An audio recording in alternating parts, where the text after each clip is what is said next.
What it good be? Hopefully it's what it should be. It's your boy N.O.R.E. What up, it's DJ EFN. And this is Military Make You Raise You All. Yappy Yabba. Make Straight chance, baby! And right now, we've been trying to get this brother for years.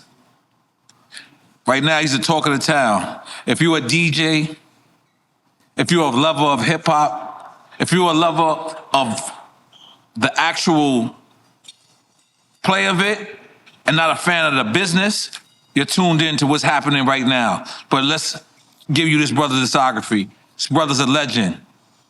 He's an icon. He DJ'd for one of the most notorious people in the world. I mean, this guy started out in 1998 on the radio. Years been doing it before that on the radio. And we seen him close out his show with one of the most passionate moments in hip-hop I've ever seen. The people came out to support him. The people are supporting him. We're going to get to this. But he's a legend. He's an icon. He's been doing this for well over 30 years. And we're going to give him his flowers today. That's what our show is about. And today, he will receive his flowers. In case you don't know what the fuck we talk about, we talk about one, only DJ Motherfucking.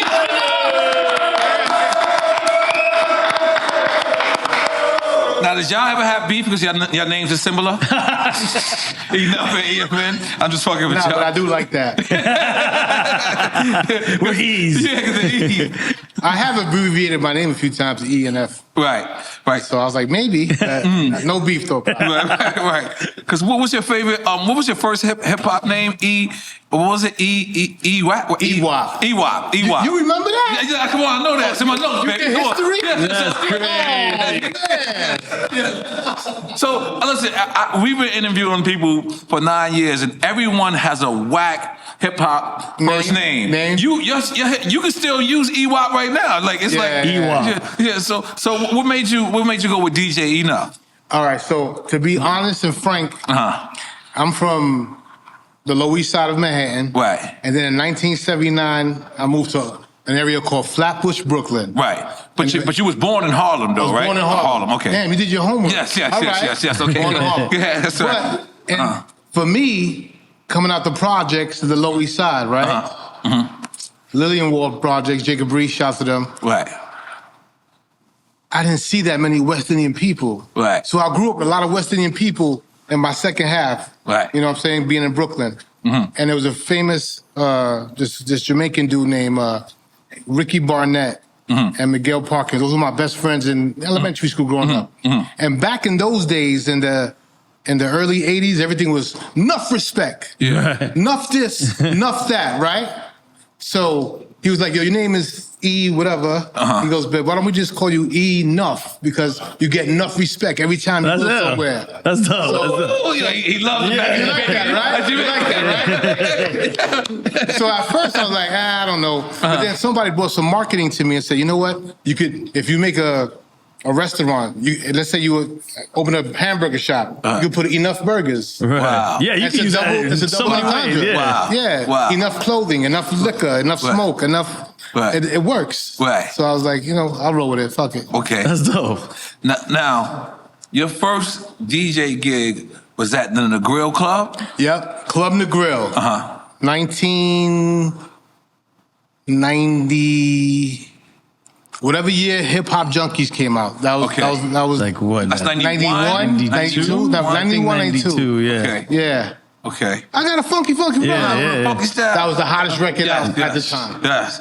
And you were already DJing. I was already DJing, yeah. So, but was the tunnel lit at that time, or this is right before the tunnel, before right? the tunnel. Okay, cool. There was no Sunday nights at the tunnel yet. Not yet. Okay. Not yet. Was there Sunday nights in hip hop period? Not to my recollection. Okay. Remember, I'm a newbie. I just started. Right. Because the first time I ever Sunday, I thought was Latin Quarters. Could have been. Okay, I don't remember. Okay. That's before my time, N.O.R.E. Okay, all right. Cool. All right. Now, you used to make pause tapes. Yep. Can you explain to people what pause tapes is? All right, so before I had enough money to have equipment, we used to make these pause tapes. And back in everybody's household, we all had what's called BSR, bullshit recording, recording capabilities. So it'd be a double deck, cassette, and you would play your source from one cassette would be the recording for another, and you would only record the portions that you want. Right. So I press play, you press record here, and then you pause it. Yeah. But you had to be nice with it. Right. So that's where the DJ stuff kicks in. Because Okay. I've seen, the break that is in the Firm Biz. Okay, I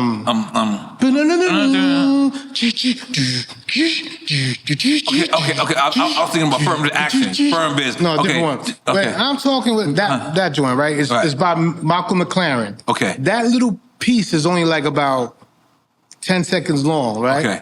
Yo, my man, the original to that is even less than that. We would take that little piece and do a whole 90-minute mix of just that one beat. Wow. And then we go to the street with it. Okay. And then play it outside. Okay. And it'd be like all day the same shit over. And then the B-boys would come and start doing that thing and and dancing. Right. And the gangsters would be like, yo, crazy. Right. With the cardboard. Yeah, all that. Yeah. So I'm gonna bounce around a little bit. Yeah, right? baby, do your okay. thing. Okay. So this is something I always wanted to ask you. How accurate was the Biggie movie, right? But I believe that he was in San Francisco. And they were throwing things at him because of Who Shot You, but y'all said not to play Who Shot You, right? Yeah, that wasn't... Okay, I'll tell you the truth. Okay, tell me, please. All right. Listen, I got your phone number. I can ask you. All right, so I wanted this on camera. This scene portrayed in the movie was saying it was in the Bay Area. Okay. Right? But it wasn't. Okay. And then the reason why they probably put it in the Bay because that's where Pac was from. Okay. Now, during this time, I remember like it was yesterday. We were in Atlanta, Georgia. Wow. We were going to a So Def anniversary party of some sort. Wow. And we were going to meet up with Jermaine Dupri, The Brat, and a few others.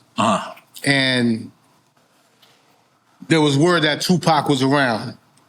In Atlanta. Right. Okay. So now, like, we're on heightened security because these dudes got beef. Right. And it's ugly. Right, yeah. I'm in the car with, like, little C's. Right. Bigs in the front. I remember bodyguards being on top of us. And at one point, we driving in the A somewhere, we driving around. And then the security was like, get down. Right. And I'm like, yo, what's going on here? In the A. This is in the A. Yeah. Okay. Like, get down. Okay. Then he jumped on top of my body, and I'm like, what the... So I thought they was going to start shooting at us or something. Right. But I guess they were just on high alert when cars would be coming by and they got like some information. But that's not, it wasn't the Bay, it was Atlanta. Okay. So during the height of the beef, right? Everybody from Brooklyn, the Junior Mafia, everybody was waiting for a response from Big because, Pac did hit him up. All right. And for me, I took it super personal. You know why? Because I produced the Get Money remix for Big. Right. And Pac took the same beat from the Get Money remix that I produced and did hit him up. And the crazy part... That's crazy. I didn't think of it like that. That's crazy.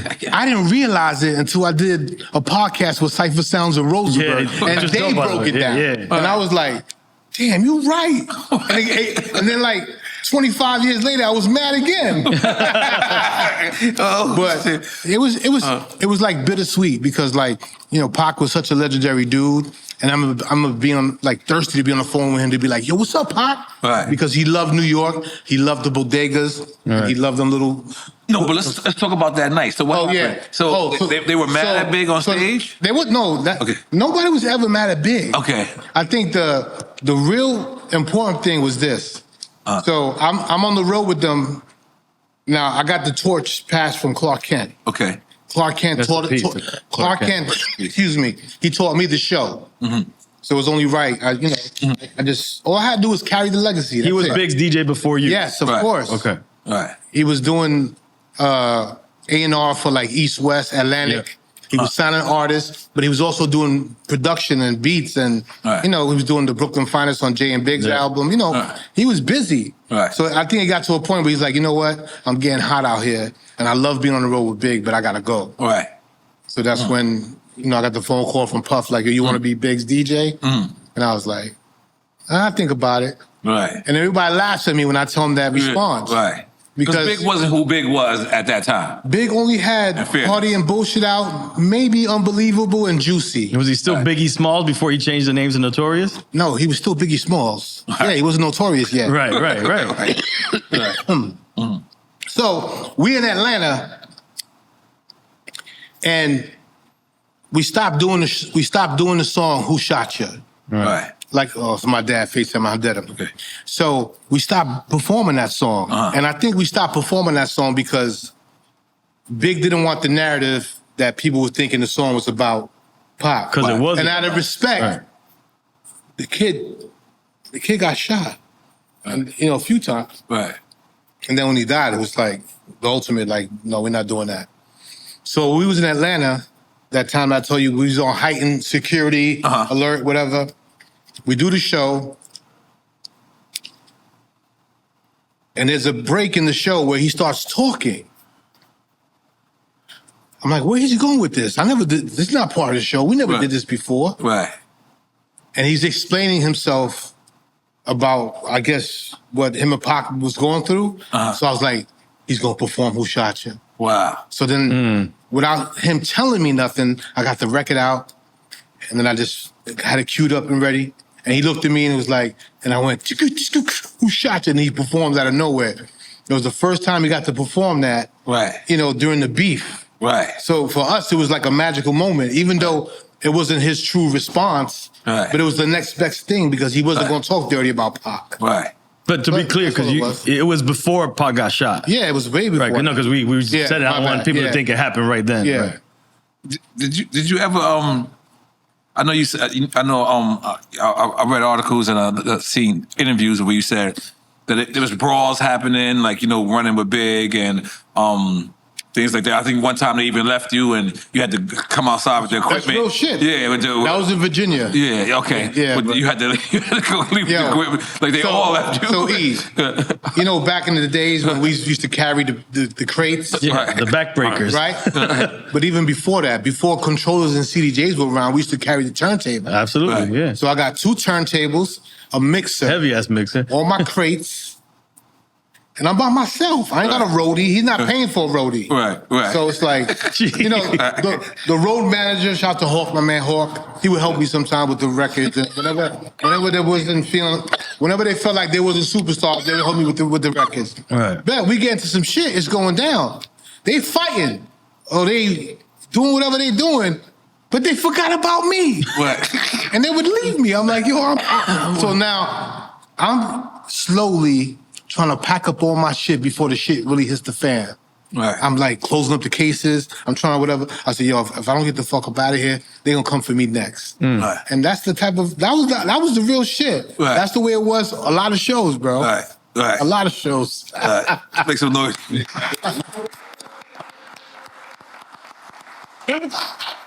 But it was fun, man. Now when you think about it, it was a lot of fun. But like when you speak about crates, like I don't think these kids I'm sorry to sound like the old man, but like that shit was hard. Like I remember like watching you guys go to a party. You used to have people help you with your crates. We used to have 5, 6 dudes, right, or whatever. Or actually, I'm gonna keep it 100. I was fly. Right. A few times I would do parties uptown. Right. I have 6 women carrying my crate in high heels. Right. And then when I come into the party, the promoters be on my dick. They be like, God damn, this motherfucker. That's it. Right. Real talk. 6 feet women in dresses or skirts with heels on, carrying my crates. Now look, these ain't milk crates. These are professional flight cases. A little easier to carry. Yeah, a little bit easier to carry. But still heavy nonetheless. Heavy as hell. 100 pounds easy. Yeah. So, as a DJ, do you like this era more, or do you miss the vinyl era? I miss the vinyl era a little bit. Okay. But I do like the technology where it's at today. Okay. You know why? Why? Because I remember being on the road and Biggie would shake the fucking stage. Right, and the record would skip. And I would get blamed for it because at the end of the day, he's the boss. He's the headliner. Right. It says they came to see him, not me. So I had to take the blame for that. Right. And then Clark Kent had to teach me how to do a backup show. Oh yeah, but so that way, I heard you talk about with that. With a DAT or a CD or whatever. Okay. Whatever. Yeah, it was that originally, and then holy shit, I forgot his name. He's gonna be mad at me now. Producer from Guy.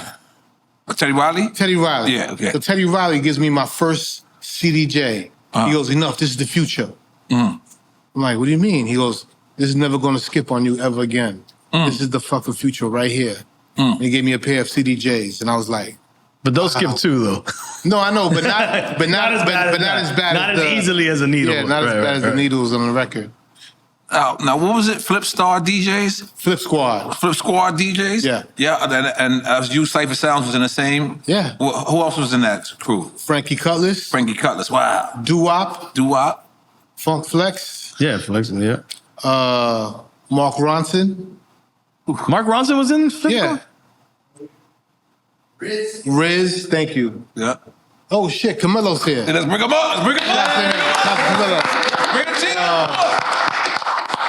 Trying to think who else was here, bro. Who else was in it? It was Flip Squad? The Flip Squad DJ. The Flip Squad. And this is before Busta had Flip Squad? Or no? Yeah. Flip mode is Yeah, Flip Mode, I'm bugging. Yeah, Flip Mode and Flip Mode, Squad. I'm bugging. Two different things. Yeah, Flip Squad. Okay. My brother. Make some noise for DJ. Come on. So, okay. Yo, why you bring me a warning cup, bro? The fuck? Okay. So who else was down that? Okay. Cypher Sounds. This kid named Budokan.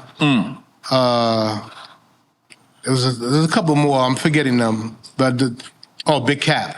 Big Cap. Rest in peace, Big Cap. Oh, that's right. Damn. You know what? Let me just look at the artwork of the album we put out. It's on there.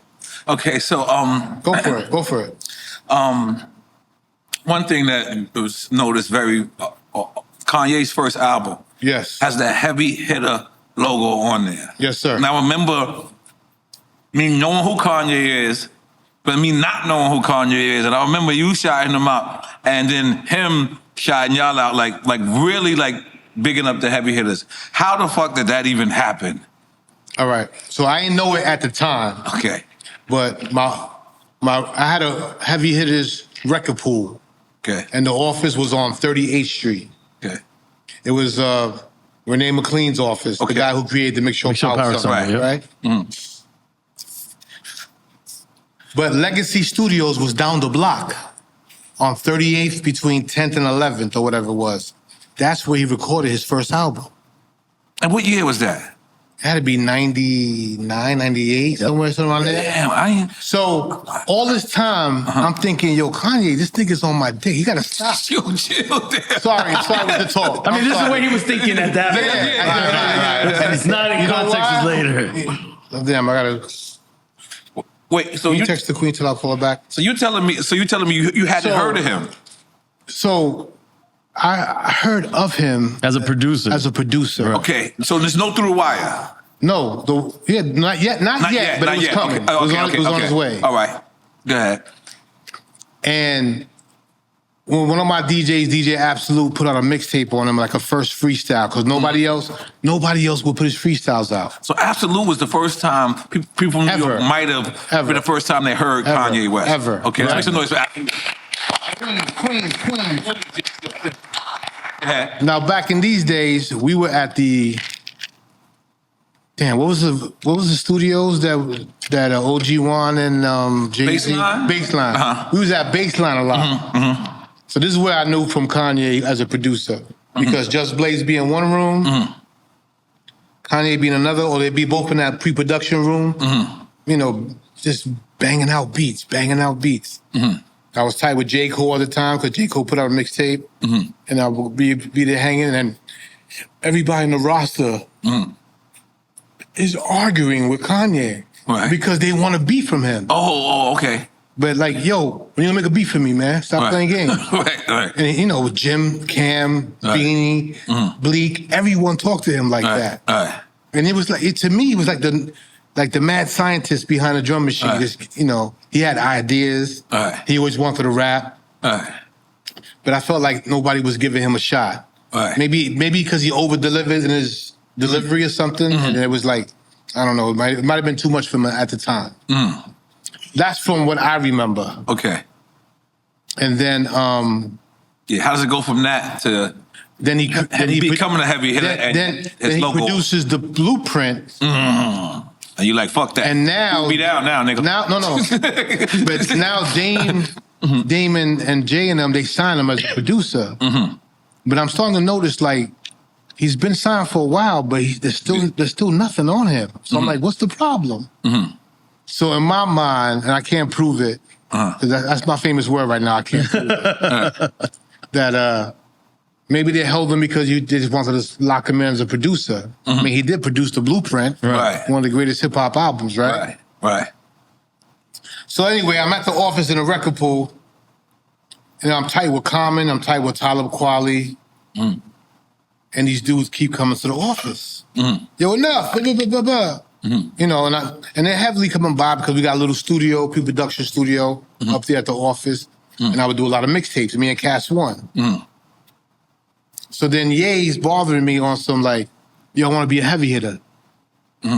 So he would have... Now, stupid me didn't realize where this could go. Right. Yeah, it's too early. You don't know. I'm like, yo, my man, it's too much. But he's approaching you as a heavy hitter, as a producer, or as an actual DJ? He's just as an entity. I want to be a heavy hitter. Right. I'm like, yo, man, I don't got no artist as a heavy hitter. We a DJ collective. Right. Okay. You can't even DJ. Right. Yeah, but I make these banging beats. Right. And da-da-da. Man, if I knew what I knew back then, I would have signed them to a $50 million contract. Yeah. But I had no idea, N.O.R.E. No idea. Right. No idea. Go make some noise for that, man. But it ended up happening, right? He ended up... Well, technically, yeah. Then me and my man AG put out his Get Home or Welcome Home mixtape. And I remember going to the stores with him on the run because he wanted to know how we did the runs with the mixtape. We went to the Africans in Canal. We went to the Bronx. We went to all the mixtapes and record shops that would sell mixtapes. And I was trying to push Kanye's tape. Nobody wanted it. Damn, nobody. But as I'm starting to play his shit on the radio, I'm playing The Good, the Bad, the Ugly with Consequence to him. I'm playing Two Words by him, Most Def, the Harlem Boys Choir. I'm starting to play some joints that ain't been really released yet. When I dropped that Jesus Walks, yo, the mixtape went on fire. Yo, I need more of those mixtapes. So you say you don't want none? Nah, we want them. So I remember I probably had like about a good $1,500 check for Kanye. Nothing big, but just, you know, the first couple of orders, people wanted the tapes. And he was like, nah, I don't want the money. I just thank you for, you know, pushing me and taking care of me, whatever. That's dope. Oh, yeah. And then out of nowhere, he asked me for my logo. And then I thought he was going to put a mixtape out or something. And he puts the shit on the album. I didn't give him... That's love. I ain't giving no permission. I didn't say, yeah, you have the clearance to put this on. But I thought it was the biggest honor in the world. Like, this dude is getting... Nah, that was fire. Yeah. Then on top of that, he make... And then on top of that, to make it even better, him and GLC make a record called Heavy Hitters for Life. Wow. It was the B-side of Jesus Walks, if I'm not mistaken. And it says, Heavy Hitters for Life. Rockefeller for Life. Then he starts breaking it down, you know, and it was kind of dope, but it sounded very dope. Like, this dude is nuts. He's crazy. Then after that, he got with Kim Kardashian, and I never saw him again. And the logo never went on again. Nah, it's over. I lost my friend. But that's dope, though. So, yeah. Oh, yeah, thank you. You got a drink, Camilo? You need something?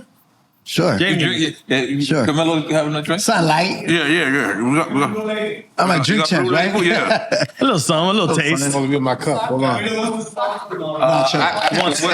some? We got sake. You want sake? No, tequila. I need tequila. Tequila? Get some sake for the papi. We have tequila? We can drink Branson too if we got Branson. My boy 50, you know what I'm saying? Yeah. We'll get you some. What do we have? Tell them what we have. I can go get some. Sunlight, whatever. I'll drink whatever. What do we have? He said something light and he says tequila. What he's drinking? Maybe you don't drink what he's drinking? Yes. On Blue Label? I'm down. Blue Label fun. Blue Label? Give him some Blue Label. Give him some Blue That's Label, fine. yeah. I'm not drinking that whole bottle. Or you could drink some Voli vodka. Right. Pitbull's vodka. It's cool. I got plenty of that. Shout out to Pitbull. Little Yeah, man. Shout out to Pit. Right. Yeah, that's fine. That's fine. Okay. I was gonna go if you're looking. Yeah. I want to go because we skating around things and we're not really going back. Go for it, man. So let's go back to how you even get that phone call from Puff to spin for Big. Like, what's that relationship? How does that get? Yeah, because I heard somewhere that you actually played Big's album On Kiss FM. on Kiss FM, and Puff called you flipping on you. Yo, he cursed me the fuck out. So, and Puff, you know this is true, so don't get mad. Yeah. So, I'm gonna bring it back to the essence, right? On 13th Street and Park Avenue in the city was a club called the Black Pussycat. Okay, yeah. I see. Or Remember when I Suede. came out here? We had one out here called Fat Black Pussycat. Right, or Suede, Yeah. because later on it was called Suede. So I knew the promoters and the bouncers of the club. Now Big was trying to get in the club with MOP, and they wasn't letting them in the club. All right. Right. But I was like, damn, you guys think these are just some goons from Brooklyn. All right.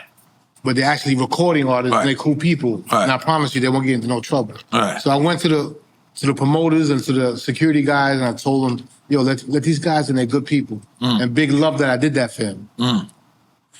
So on the way out, we leaving, Big puts me to the side, is like, yo, E, this for you. This is my album. Nobody got it yet. Right. And this was the real album? Yes. No. It was, but it was on a Like rough draft. It was on a TDK. Okay. 90-minute The tape. cassette. Okay, It was like- cassettes. Okay. It was a cassette. Okay. So he gives it to me on a cassette, and I'm like, I ain't really paying no mind. Right. You know, it might have been a Tuesday or Wednesday, and then not to Thursday, I realized, yo, I got this guy's album number. But to put it in context, what records did he have out already? Party and Bullshit. Party and the Bullshit. joint with Supercat. Yeah, he had those out. The Mary J record. He had only 2 or 3. Right. Yeah. Okay. So he Real had love. the Real love. buzz. Yeah, real love. The buzz was on him already. Even when he dropped this Party and Bullshit, the buzz was already on him. Right. Because he had a special voice. Right. So back in those days, you know, as DJs are thirsty to play new shit, right? Right. So I go to my guy. His name is Chris Mercado. Shout out to him. And I think he helped me clean up the majority of the album on the cassette. And he gives it back to me. Some records he put in the system. That means like on the radio station, we have a thing that's called the system, which is like their computer. Right. Not on vinyl, not on cassette, not on CD, in the computer.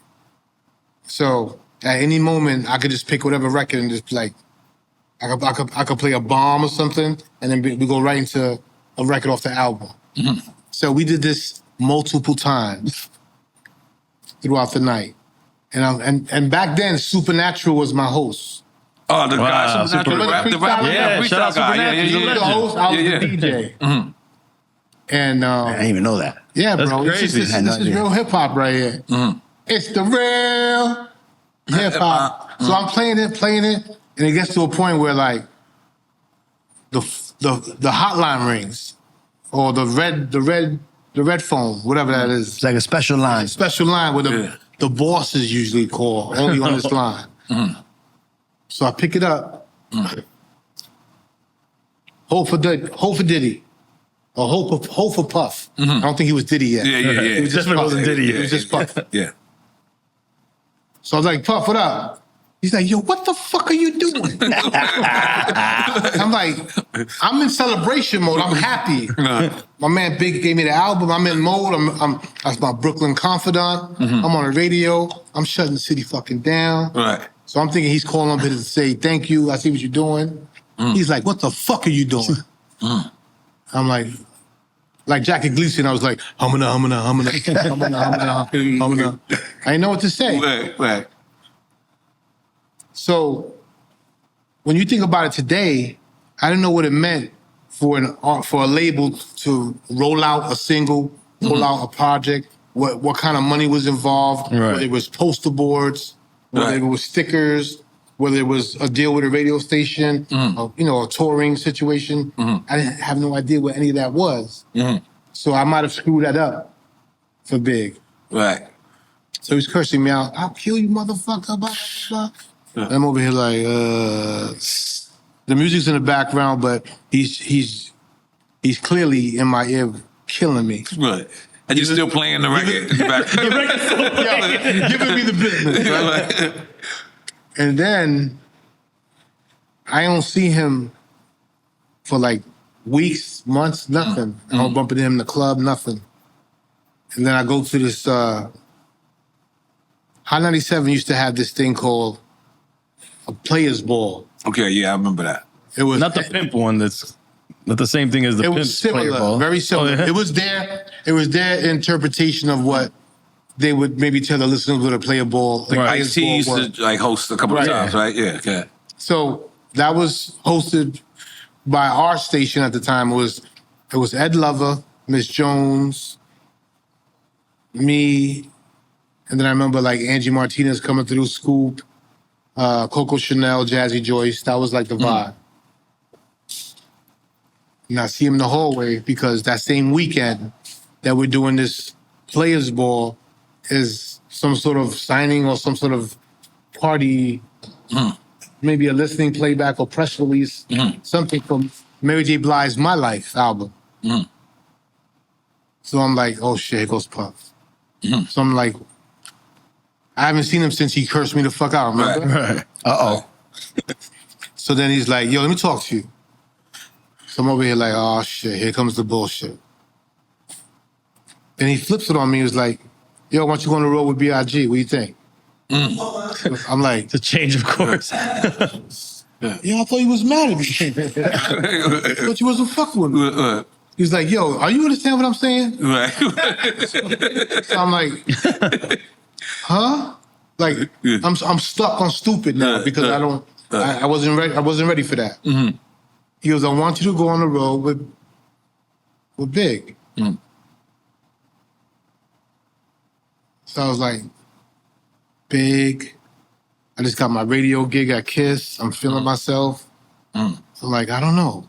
Let me think about it. He says, what? What you mean you think about it? He said, I think he might have said, like, you a wild boy or some shit. I don't know, whatever. That sounds like him. Right. But I kept it moving. And, you know, I guess him and Jessica Rosenblum were real tight. And I guess... Some lady who ran the tunnel, right? Yeah, she ran the tunnel. She ran the Flip Squad DJs. Yeah. Yeah, so I guess they got to talking. And then she came back around to me, was like, yo, I think you really should do it, blah, blah, blah, blah, blah. Right. I said, all right, I'll try it out. Tried it out, had a great time. Changed my life. Yes. That's the one gig that I did that people to this day still ask the most questions about. Well, big. Big. I think it makes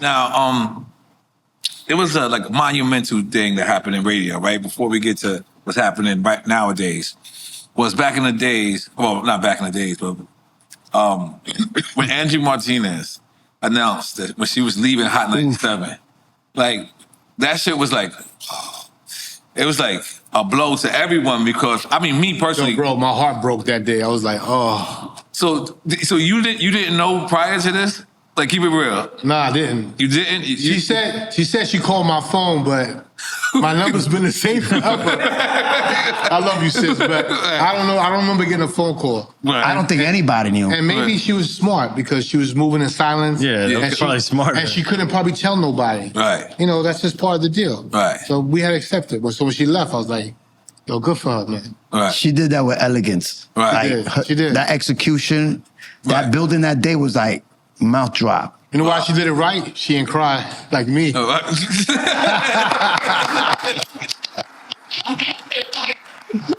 Shout to Angie, man. Yeah. N.O.R.E. But I didn't Is see. there anything you did for 30 years? Anything? Yeah, rap. Yeah, but the War Report didn't take 30 years to make. No, the War Report is almost 30 years old because N.O.R.E. Yeah, is but 27. It didn't take you 30 years to make it. You understand my point? Yeah, but it's the same shit. I mean, you know, I got the same shit. Motherfucker. I feel you. No, we're going to get there. We're going to get there. All right, cool. But what the fuck we talking about? I was just so into that. What the hell? Angie Angie Martinez, yes. So I remember, you know, and this is not the same. But I remember like me being in Def Jam and Leo knowing he leaving. He would walk around different, right? Like I was there for like 3 days straight, and I would look at. You could tell like he was hiding something, right? Because he can't legally tell anybody I'm leaving. You understand? Right. Yeah. Was that you did? No one never knew that about Ange, or Nah, like I one had no clue. Okay, so I think everybody knew at the same time that day. that day. Now, how did it happen that you guys know she announced it on the station? She made an announcement. Right. I forgot. She made an I don't know if it announcement. was an email, phone call, but Yeah, it was like if I did find out, it was literally the same day she. what I remember. She made she like everybody pulled up, Right. type, and she made that announcement, and it was like balloons and cakes and all types of. Now it was craziness. legendary. Mary J. Blige came. Taraji P. Henson came. Right. Right. I'm a Taraji P. Henson, like just. Don't worry, you guys are gonna be okay. Right. Consoling you guys? There's gonna be better things for you, and And everybody Like, pulled up, and she didn't tell a word what she was doing. She like, yo, this, I'm done. She, Right. I'm leaving. It's my last day, but everybody came to celebrate her. Right. Everybody's crying. Right. The whole station pulled up. Right. Facts. The phone calls, every Right. artist calling. It was just a celebration, but the city was hurt. Right. Like, and oh my God, Hot 97's over. Right? It's Right. over. Like, Right. that was the queen, like the voice of New York. Like, so yeah, that was tough. Yeah, that was tough. Okay. Now, you used to work on the Star and Buc Wild show. Yes, sir. And I believe you quit. Yep. And that's how you got your own slot, right? Well, something like that. Something like that. Like Yeah. so this is something you probably never been asked before. Like, how did you feel when Envy left the station and started the Breakfast Club? I was like, great for him. Okay. I was. Okay. I was happy for Envy. Okay. What people don't seem to understand, right? Mm-hmm. Just because Envy's at the other station Right. doesn't mean he's not my guy. Right. That's my guy. Right. I got sick in 2019, had a stroke, Right. and I was fucked up. Right. And Envy was the one who calls this guy and says, yo, we don't know what Enuff's situation is, his monetary situation is. He might be fucked up. Right. He's not doing gigs, he's not outside, he might whatever.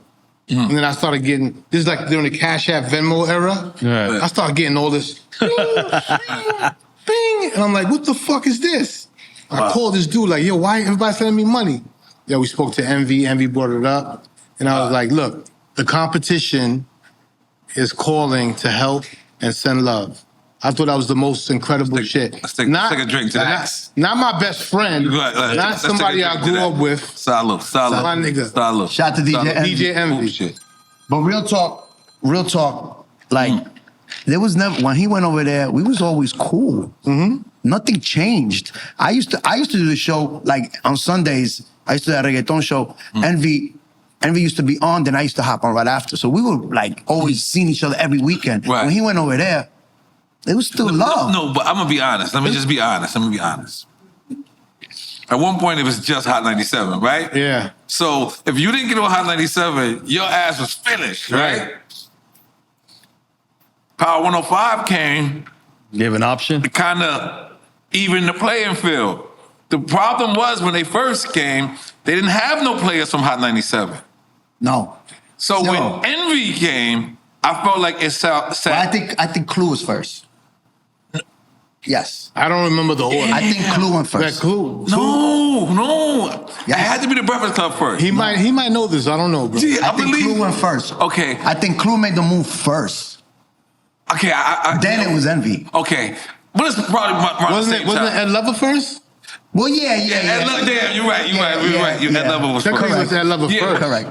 But Ed Lover was like, you know what I'm saying? Yeah, Like, on-air but still, personality. but he was still the big voice of the city, man. but with Envy, Clue left, it was like, okay. It was, because I remember, I don't know if you remember, I know you got to remember this. This is after the shootout, and I was banned. Yeah, oh, yeah. You weren't even a So he was part of not there. So he was like, yo, fuck Hot 97. We No, going no, to no, Power no, no, 105. no. Let me tell you something. This is the crazy shit. If you notice, in that time, every other artist would go to Power 105 and say, I flipped the switch. I remember that. That was their campaign. That was their campaign. I dare you to find N.O.R.E. say I flipped the switch. Never did that. I could never do that because I quit. Hold on, we gotta have a drink for that one. Salute. Now, I'm talking about in those days. Now, years later, maybe, I don't know. But, He eventually no, flipped I'm the saying, like, yeah, because you know why? Like, Russell Simmons had to go, what's her name, Tracy? The ice queen, the ice queen. Yeah, Russell Simmons had to go. Oh, I didn't take the shot. And talk to them, and my record was #1, Grimy. It was Grimy that was pulled. Ooh. And then it was you. Like, and then as soon as I came back, I jumped into the office. I was like, yo, we back, what we do? And he was like, it's a go. And then I think it was Kaiser or somebody was like, it's a go. Yo, I should and you play played that it, every and day. Grammy went right back to #1. And I was like, yes, baby. So do y'all understand? All right, so how did y'all look at it, that playing field? Because at one point it was just y'all, right? And then we have this other station that come, and then we got Angie. Like once Angie went over there, it was like, all right, cool. Like everybody's like kind of even. Like now it's like it's like the Mets and the Yankees now for real. Like Yeah, you know what I'm but saying? you know what it did though? What you guys didn't understand? Okay. It watered the hip hop game down. Okay, explain that. Because now we're playing politics, right? And the politics is this. Now we're not gonna play that R&B song. Why? Because they're playing it. Is Power playing it? All right. Or whatever. We don't play R&B. We're a hip hop station. You know what? Let them play it first, and then they'll take it to a certain level. Then we just take it and run with it. It became all that, and then it came. You know what? Enough. We love what you're doing, but from now on, I want you to play 4 of these songs an hour. Yeah, but That was the very beginning of it. let me play And I was devil's like- advocate. I was like, damn. But that's how it used to be for us in other like if we Markets? go to Philly, yes. Ah, they'll correct. say is Enuff playing it. Yeah. They'll say is Flex playing it. You know what I'm saying? you know why? They're talking about Because- the market. Yeah, as a because market. for you- that was a leading market. Yeah. For them, it was like you from Well, those markets. So yes. Flexi Enough not playing it. Yeah. Why am I Right, not playing yeah. it? Right, yes. That's the- Even like Cosmic Kev, like even I down to know, Cosmic yeah, Kev. that's Like, the only reason why they would bring that up. right. Listen, when I started hot, I started midnights, and it was like, okay, you on 4 o'clock, have a good time, play. I had no rules. Right. Facts. Go in. Right. Whatever's hot in the street, whatever. It was like the uncut. Power came, Right. and then our hands started getting handcuffed little by little, right? Oh, yo, chill. You gotta stick to this. You gotta stick to that. And what he means, like watered down, means now it starts getting political. Now Right.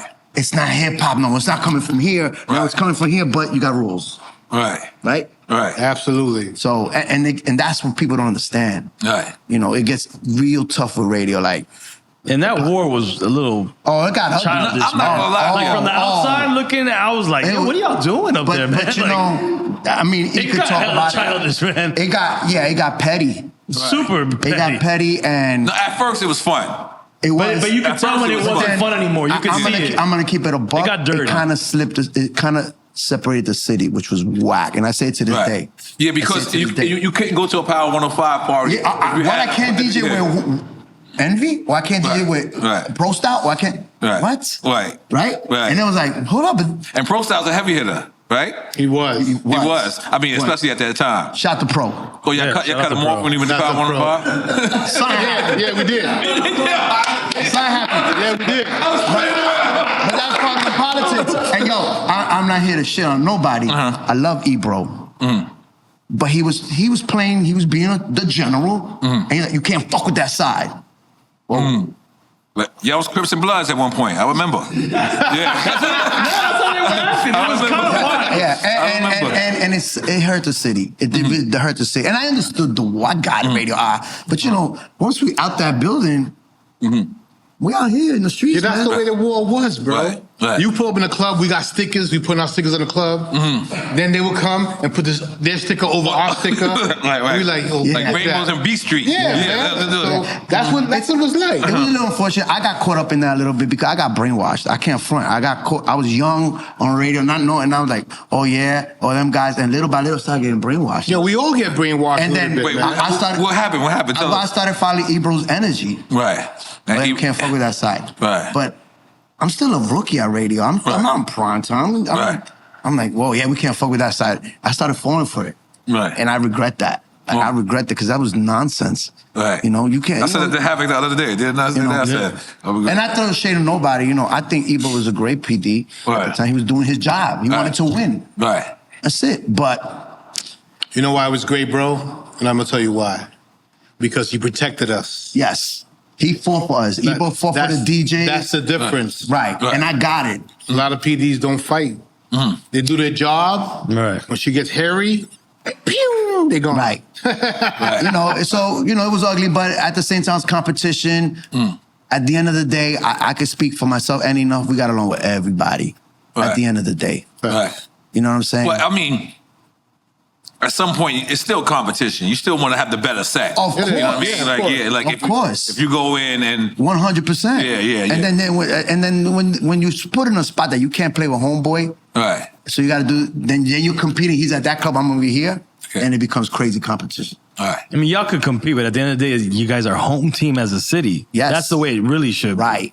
And that's where the toxic starts. Right. It started getting toxic. You know.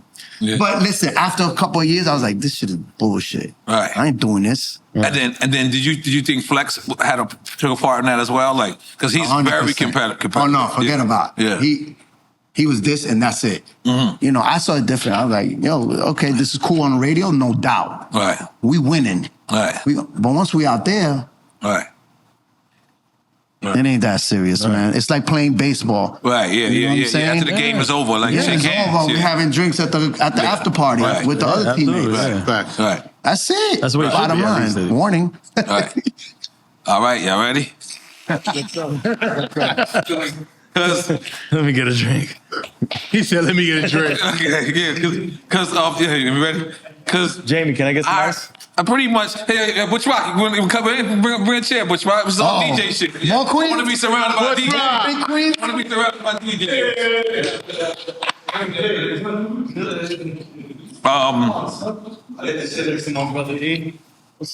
One, I want to ask this. King. I kept searching all your interviews and things you've done, and you always said, I started heavy hitters because I was never accepted in the big dog pit bull. That's 100% the truth. You always say it playing around. No, it's the truth. No, he's saying But it's the it's- truth. It's the fucking honest truth. So, I was tight. okay. So you mean that, have you asked him or you, Yo, bro. Okay. I remember being at the radio station and he was announcing like new DJs who was part of his collective. And it was like the DJ Twins, the guys who used to do for Red Man. And he started naming all these like DJ Premier, whoever it was back at that. and you at the station looking at him. Yeah. So in the hallway, I was like, yo, my man, when you gonna make me a big dog pit bull? Right. And then hit me with the, you know, my man, you know, the last crew that I was a part of, the Flip Squad DJs, that wasn't really mine. That was Jessica's. And this crew, I want this one to be mine. And, you know, I think for this one, I'm going to ask you to sit out. Whoa. Wow, So he told me, straight up. honestly, he told me straight up. Right. He was like, this ain't for me. Right. So I was like, it was almost like a balloon got deflated. I was Right. like, But that almost sounds like saying you're so big, this one's for me, you could do your own. I don't know, bro. Kind of sounds You like didn't take it like that? Nah? I mean, I wasn't there, but look, in a weird way, me and Funk got a real love and hate relationship, right? Right. Because we just go back so long. Right. But he would tell me in my ears, he was like, yo, when you was on Kiss, you kicked my ass when you played this record, and then you was cutting up this record. Like, he would give me my flowers, but behind closed doors. Right. And I was like, damn, why he do that? And a part of, you know, the conversation, you know, because this might be the last time I talk about it. Yeah, right here on yeah. Diddying. But at the end of the day, I always felt like just because I'm moving a certain way and maybe you don't know about certain things or it's not the way you move, doesn't mean I should be punished. You understand my point? So that's kind of like the gist of it. So when I couldn't become a big dog pitbull, rest in peace DJ Threat, he's the one that brought up the idea. He was like, yo, what we gonna do, man? Start your own fucking crew. So I was like, word? And I didn't think about it. I said, DJ Threat put a battery on this guy. He did. Right, He right. said, Literally. he was like, Right. fuck Funk Master Flex. right. He was. And I was like, damn, why we going there? Like, it's not that, ain't that serious. Right. And he's like, nah, we're gonna call it the heavy hitters because my handle at the time was the heavy hitter DJ. No. You know. And he was a little chubby. Right. And And we used to have Fat Boy Talk on the Right, there you radio. go. Right. I used to do a shift called the Midnight Run. I was on 12 to midnight to 4 in the morning. Right. And Fat Boy Talk was, all we talk about was the spots we get the food. The best pizza, the best chicken parmesan heroes, the best burgers. I'm in. Let's Some go. real Fat Boy shit. Right. This is before vegan life. Right. This is before healthy anything. Right. So, you know, I'm 300 pounds talking Fat Boy Talk because in New York or any big city, even like Miami, you bring food up, you put a debate. If I say, Oh, yeah, everybody's this is the arguing. best fried chicken in the world, Right. somebody always got something to say, nah, that ain't the best chicken. This is the fried. It's like almost- pizza Miami. You it's can never almost- get New York pizza Miami. Never, I don't care what. And see, you It's have an like argument over that. People all will be day. like, Or it's like the chicken sandwich beef that Popeyes, the Chick-fil-A, Right. and whatever, the McDonald's, whatever sandwich. That was a real beef. The internet went crazy off of that. So that's what it was. So they named the heavy hitters. But and that started. hold up. Before the DJ crews wise, was it Flip Squad, then Big Dog Pitbulls? What other DJ crews were around at that time, especially for radio? And radio, I mean, the even DJs, period, the because only ones I knew were the pirate DJs in the Bay. they had a crew. Yeah, the pirate DJs. I remember that. Because then shortly after you had And the then, technicians. then and the technicians core came after the DJs. core DJs. Yeah, Yeah. Union DJs in the city. yeah, that came after. That's all after, later. that's yeah. way after. Right. So it was just Big Dog Pitbulls really at that moment. But there was other DJ crews, but they weren't on radio. Right, It was that's- more like DJs who battled. No. I'm talking about radio Like- because that at that moment, being able to get everybody together in unison on Yeah, radio is yeah. a big deal. Yeah. That's a power move. So at that point, It is. Big Dog Pitbulls had that on lock, Right. and then you come in. Right.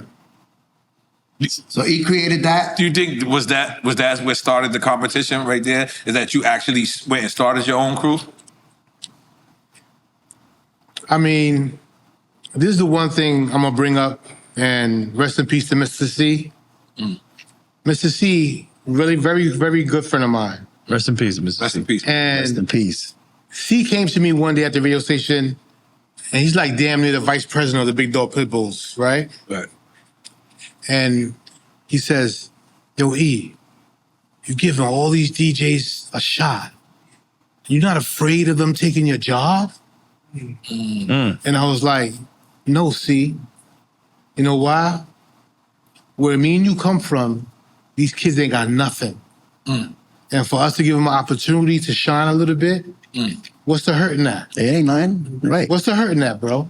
So what are you saying? Like Big Dog Pitbulls will only sign people that they No, I don't think they understood the more morale part of being a human being. And I understand this competition. I understand people want to be number one and the king of this and the king of that.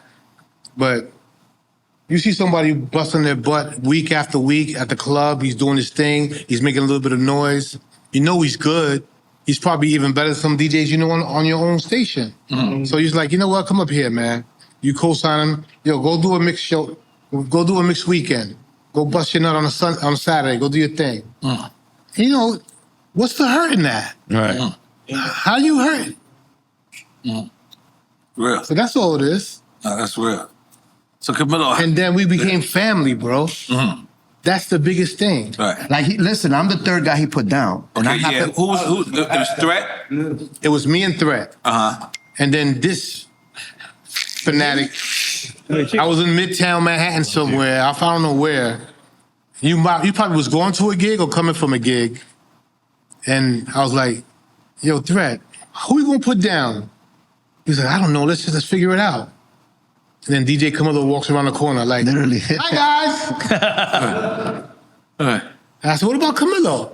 He goes, yeah, I like Camilo. I like Camilo too. All right. Yo, Camilo, you wanna be down with us? We start a new DJ crew. All right.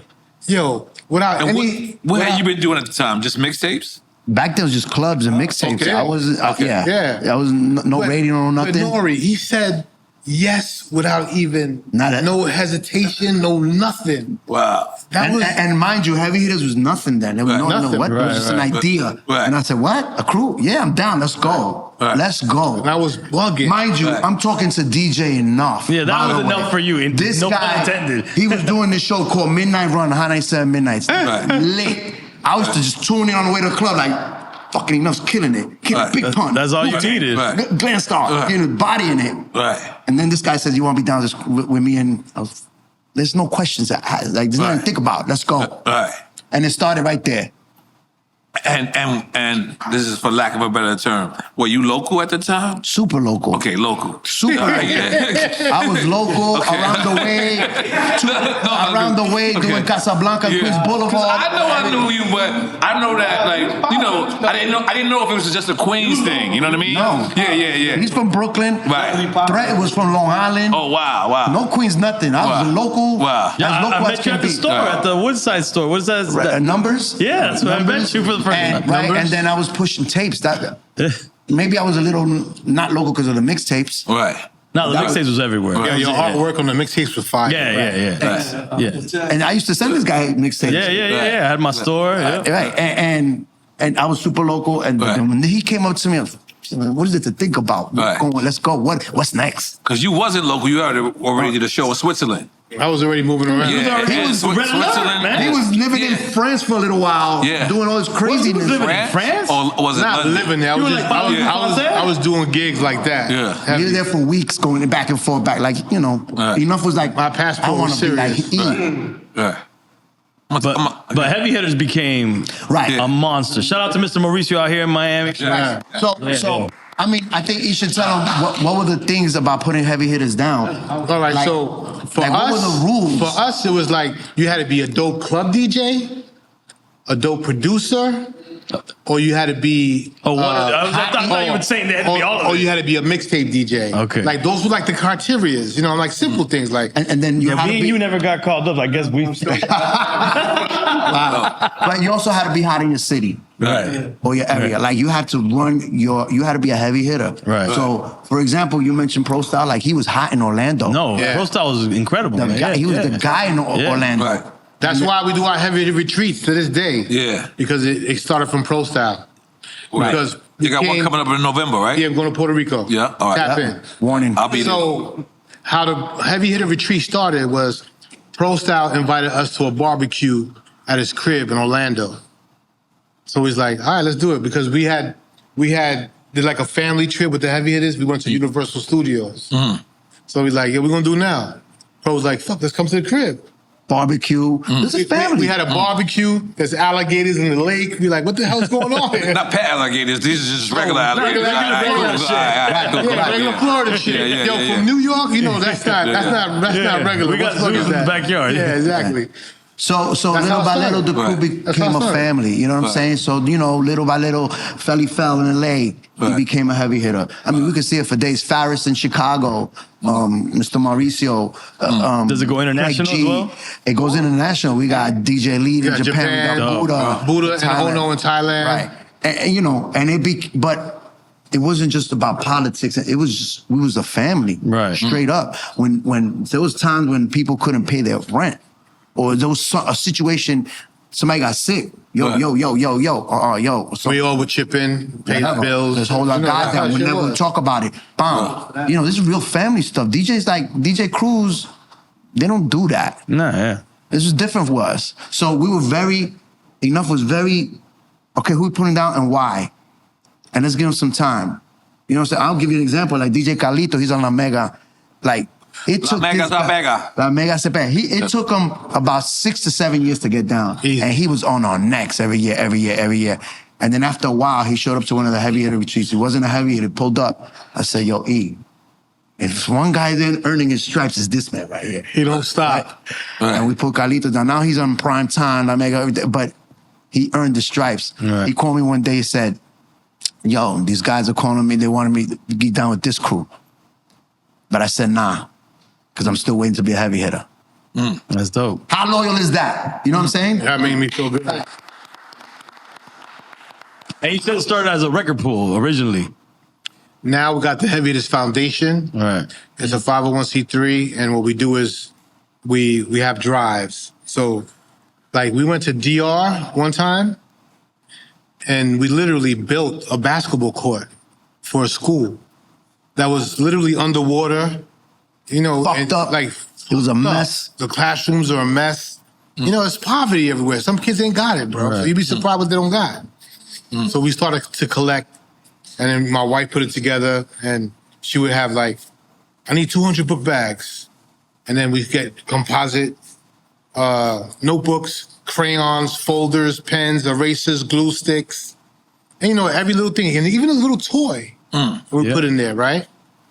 And then when you go there and you give them these bags to the kids, I saw a little kid, he probably was like 6 years old. He got a little reindeer, like a little fluffy reindeer. It probably cost $1.50. Right. That was everything for the This kid was like, oh my God. Yeah. And in tears. In tears that he got a reindeer. And I was like, this is crazy. I said, we gotta do this. Yeah. I was in DR. So where else have you done the retreats at? A lot of them were in DR because I have a timeshare in DR, right? And at the timeshare, they would give us like good discounts with the rooms, and if we book a certain amount of rooms, they'll throw a few rooms for free at us, whatever. That's the way we did it. And then we started to venture out to different places, and now it's like wherever we go, we're gonna look for places. Like my wife used to be an ABA therapist for autism. When we went to a school in Dominican Republic, they don't even recognize autism as a whole. Right. So my wife took all her legal teachings of being an ABA therapist and what's good for them, and she translated everything in Spanish so they could read and learn. And you go to these schools, they're fucked up. They have no floors. They're not even clean. They have no cushions for the kids to sit on or whatever. So I'm not saying we can make everything perfect, Right. but we're You gonna just do make your it part. a little Right. bit better. Right, Let's make it a little bit better, bro.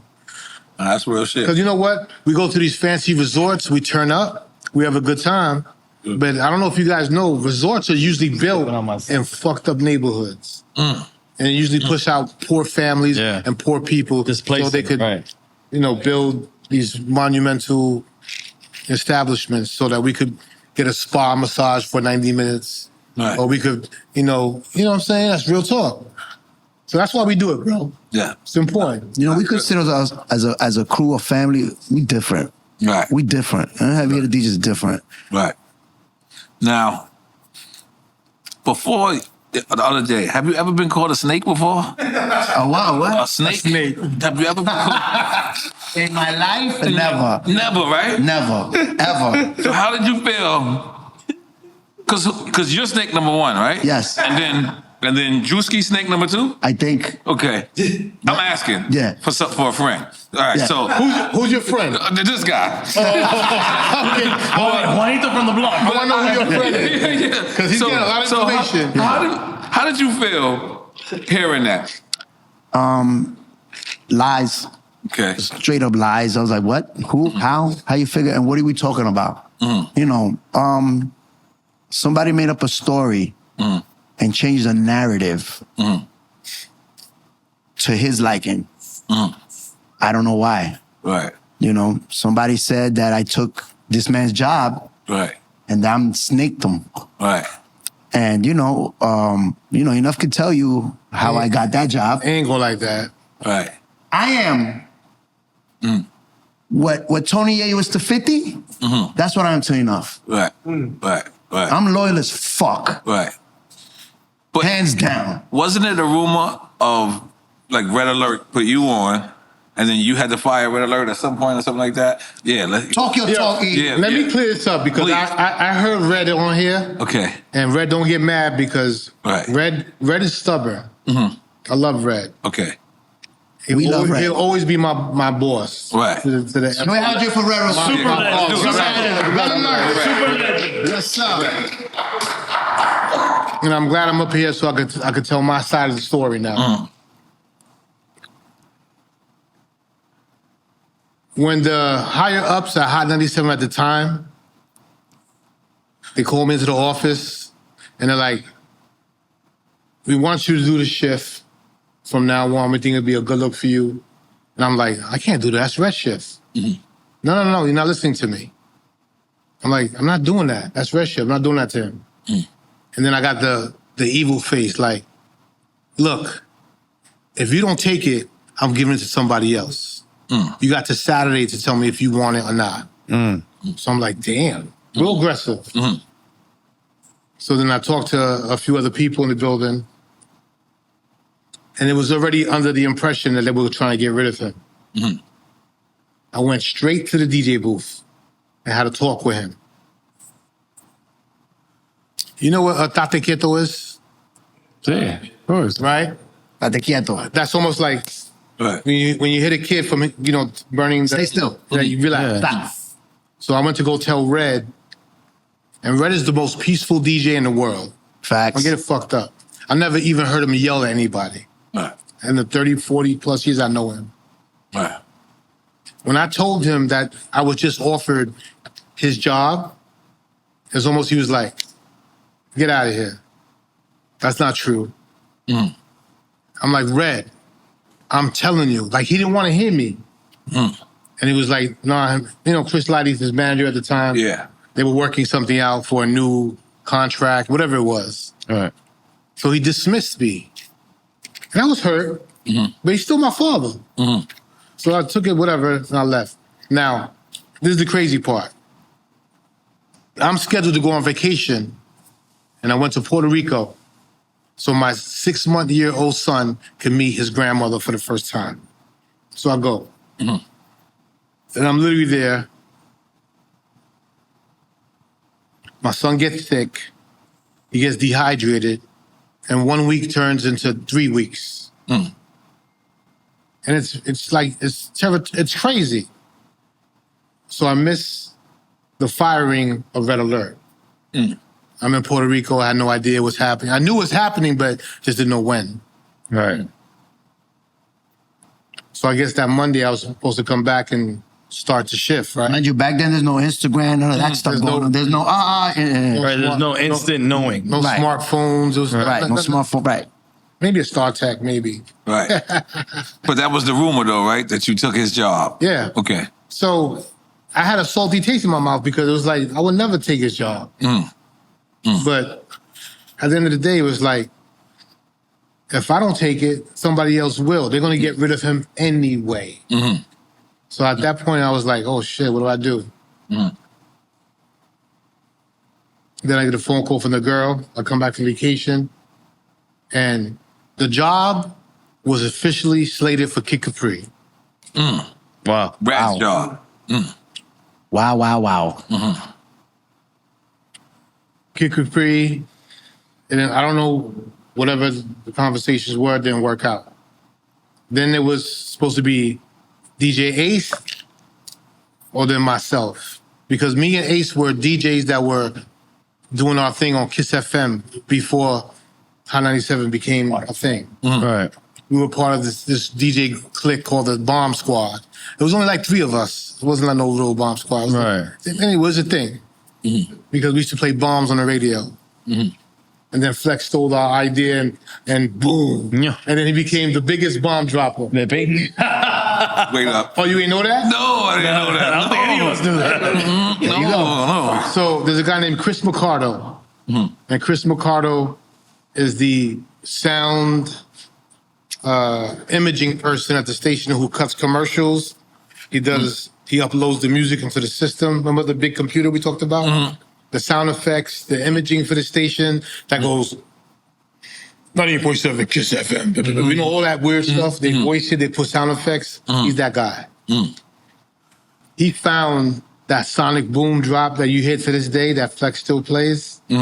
He found that. But the Bomb Squad, we had a real cheesy drop. Our shit went like Like, wait for it. it was horrible. Yeah. His was like a sonic destruction. And they changed the game with that drop. But that's That's my side of the story, and I'm sticking to it. Right. So did you finish about being called a snake? Well, you know, I think it's best. I think it's best enough to tell you how I ended up doing 5 o'clock or 4 o'clock when he was doing 4. Yeah, because breakdown, because if anybody tuned in to Hot 97 yesterday, right? This coming out next week, so I apologize, but what they were saying is, I got Cass One saying, everyone knows how the slots go, right? And then we got you saying, well, you posting the picture saying, and then, you know, you playing yesterday saying, Jake the Snake, you know what I mean? You was going crazy, all right? So, Jake the Snake, Roberts, baby, I'm here. #1 snake in the building. Hold on, you was really saying all that? He posted a picture of Jake the Snake. What's going down? I got the city lit. Like, I'm not going to lie to you. Okay. So, you know, they call me the snake on the radio. I'm like, okay, I'm snake #1. I'm going to be the best #1 snake. Here I am, #1 snake. You know, if you really want to break it down how I got that slot, I'll tell you. you want to say it? Yeah. The year was 2015. Go ahead. This dude was overseas, hurt in the hospital because he broke his knee or something. I broke my knee. I was on tour. I did Italy. The next day I did a country called Moldova. In Moldova, I broke my knee in a hotel. Wow. Had an accident. This happened on the last week of June. I think he was trying to sneak out the bathroom.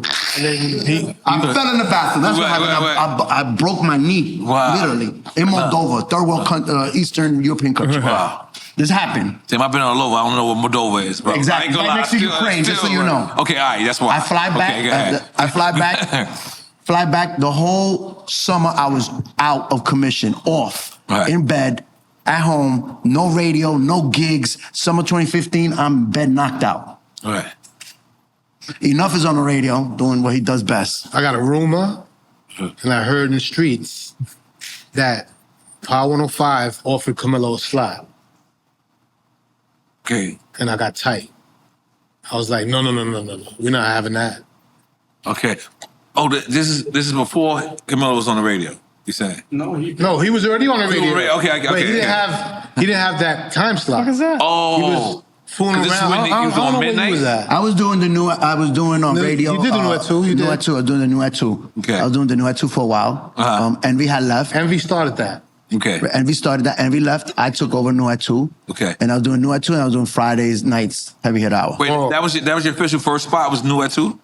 No, my first spot was midnight. Okay. And then I had the reggaeton show, Lights Out. Okay, that's right. First reggaeton show. That's right. And then when it first started with, I heard a rumor that they was trying to take him from us. Mm-hmm.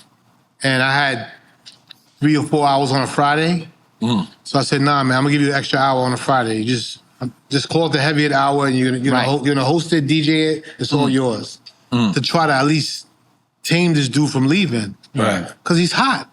Right. He's This is making before noise. 2015. But he's still hot. Right. He's so humble, bro. Right. But he's fucking one of the hottest DJs in the city. He's on fire.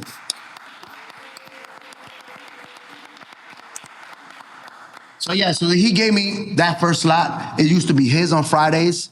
He was on for 3 hours. He gave me that last hour right before Mr. C got on. And it was amazing. That was the happiest DJ in the city. You could give me nothing else. Happy. Everybody's goal is to be on primetime radio. Right. Every DJ. Everybody's goal. Camilo. I'm sorry. This is Warning.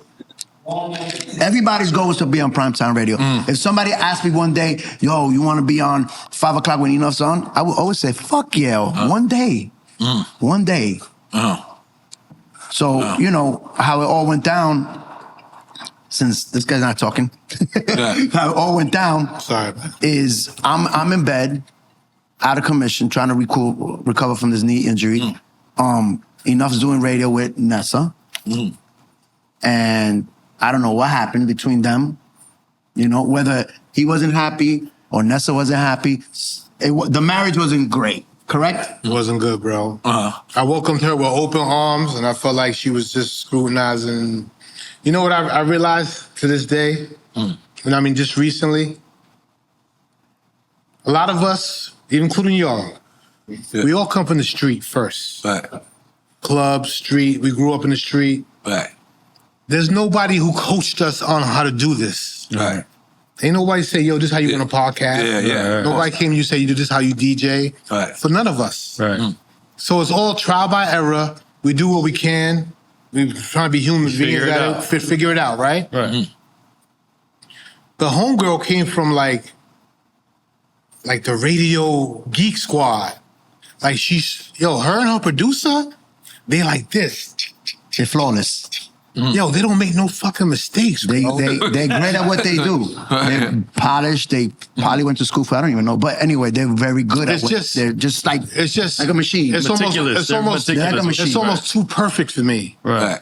So after a while, I was like, yo, I don't know if I could deal with this, bro. I'm a people person. I'm into this. I'm into feelings, emotions. I gotta go somewhere where I feel comfortable. So I got up out of there. I said, I'm out. I got offered to do a shot in the middays with Megan. She was a new girl.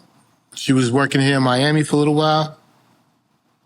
And at that time, I get the phone call like, yo, do you want to do this? I said, whoa, what? How? Where? I'm home. We're broken knees still. I said, yeah, let's switch, bro. The first phone call I did is call him. I said, yo, if you don't mind, can we switch, bro? All right. Because I wouldn't mind. It's the same thing, bro. Right. You're on for what? 90 minutes? I'm on for an hour? What's another fat 15, 20 minutes? Right. Who cares? But, to keep it a buck, the first phone call I did was Enuff. Yo, E, Right. I don't want this like this. Wait, when this is recently you talking about? This is 2015. Okay, 2015. When I okay. supposedly took the snake over here took his job. Okay. So, I said, I can't. Enuff said, bro, take it. If you don't take it, somebody else is. And I don't want nobody else to take it but you. You deserve it. Called him first. Of course. Right. That's something the snake. I gotta. Coño, I was like, hey, That's what? something the snake would not Right. do. That's what a real, like, what else am I gonna do? This is my bro. He told me what it was and what he gonna be doing. So I bet. All right, cool. And then, then I talked to Nessa and then whatever it is, what it is. And then I got on the shift and here we are 10 years later, Still. and all of a sudden I'm a snake. Okay. So the snake is from back then, from that move? Well, that's what they say now. That's what somebody said that a couple of days ago. That's how I thought it was something recent that happened. So that's what they're recalling. Yeah, that I snaked him. From back then, though. Snake my brother. Right. 10 years ago. Now I snaked him. I thought they were saying from recently, yeah. But No. That's what it This is I'm confused because everybody's thinking that this is a snake thing. Because 10 years ago was Drewski on Hot? I don't think he was on Hot. He was, He was? 10 doing years ago? no, he was doing boards and he was around. He was around. Okay. Remember, Drewski used to do the boards for Angie. That's right. I forgot You know that. what I'm saying? And before that, you Drewski- carry records for Cypher Sounds. Right, forgot. Drewski's been around. I Drewski's forgot. not a young new boy on the block. Right, He's right. been in that station for a long time. Good dude. Right. A guy that the young boys embrace. Right. The young world loves him because he supports that music. Right. He's that guy. They look for him. Right. They don't look for nobody else. They look for him. A lot of people hate that. So E, let me ask straight up, pull a Band-Aid off. Let's do it. Do you think he got you fired?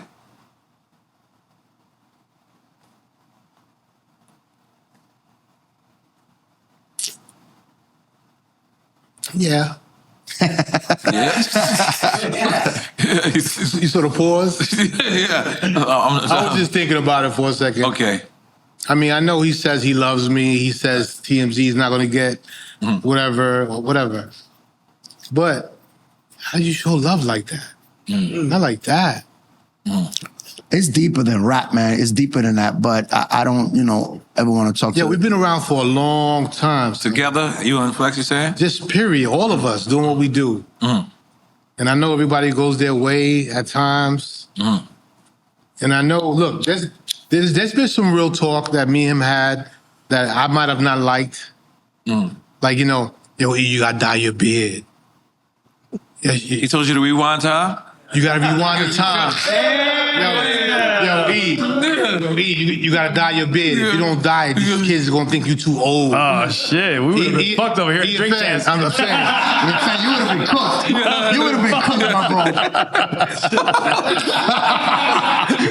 You would have been cooked. I would have been out of there. So it's those conversations. It's, I was doing the mix show, coordinating jobs at the station, doing the music meetings. And then I noticed that he wouldn't show up and support. And then he would bitch about the music. I'm like, yo, but all the DJs voted on these songs. If you get the emails, you're invited to all the meetings like everybody else is. Right. Be vocal. Let's talk. Let's build.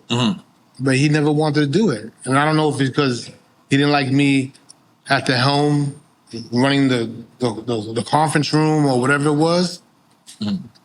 But I can't tell you where it just ultimately cracked for him, where he was like, because in his mind, he said, I gave up.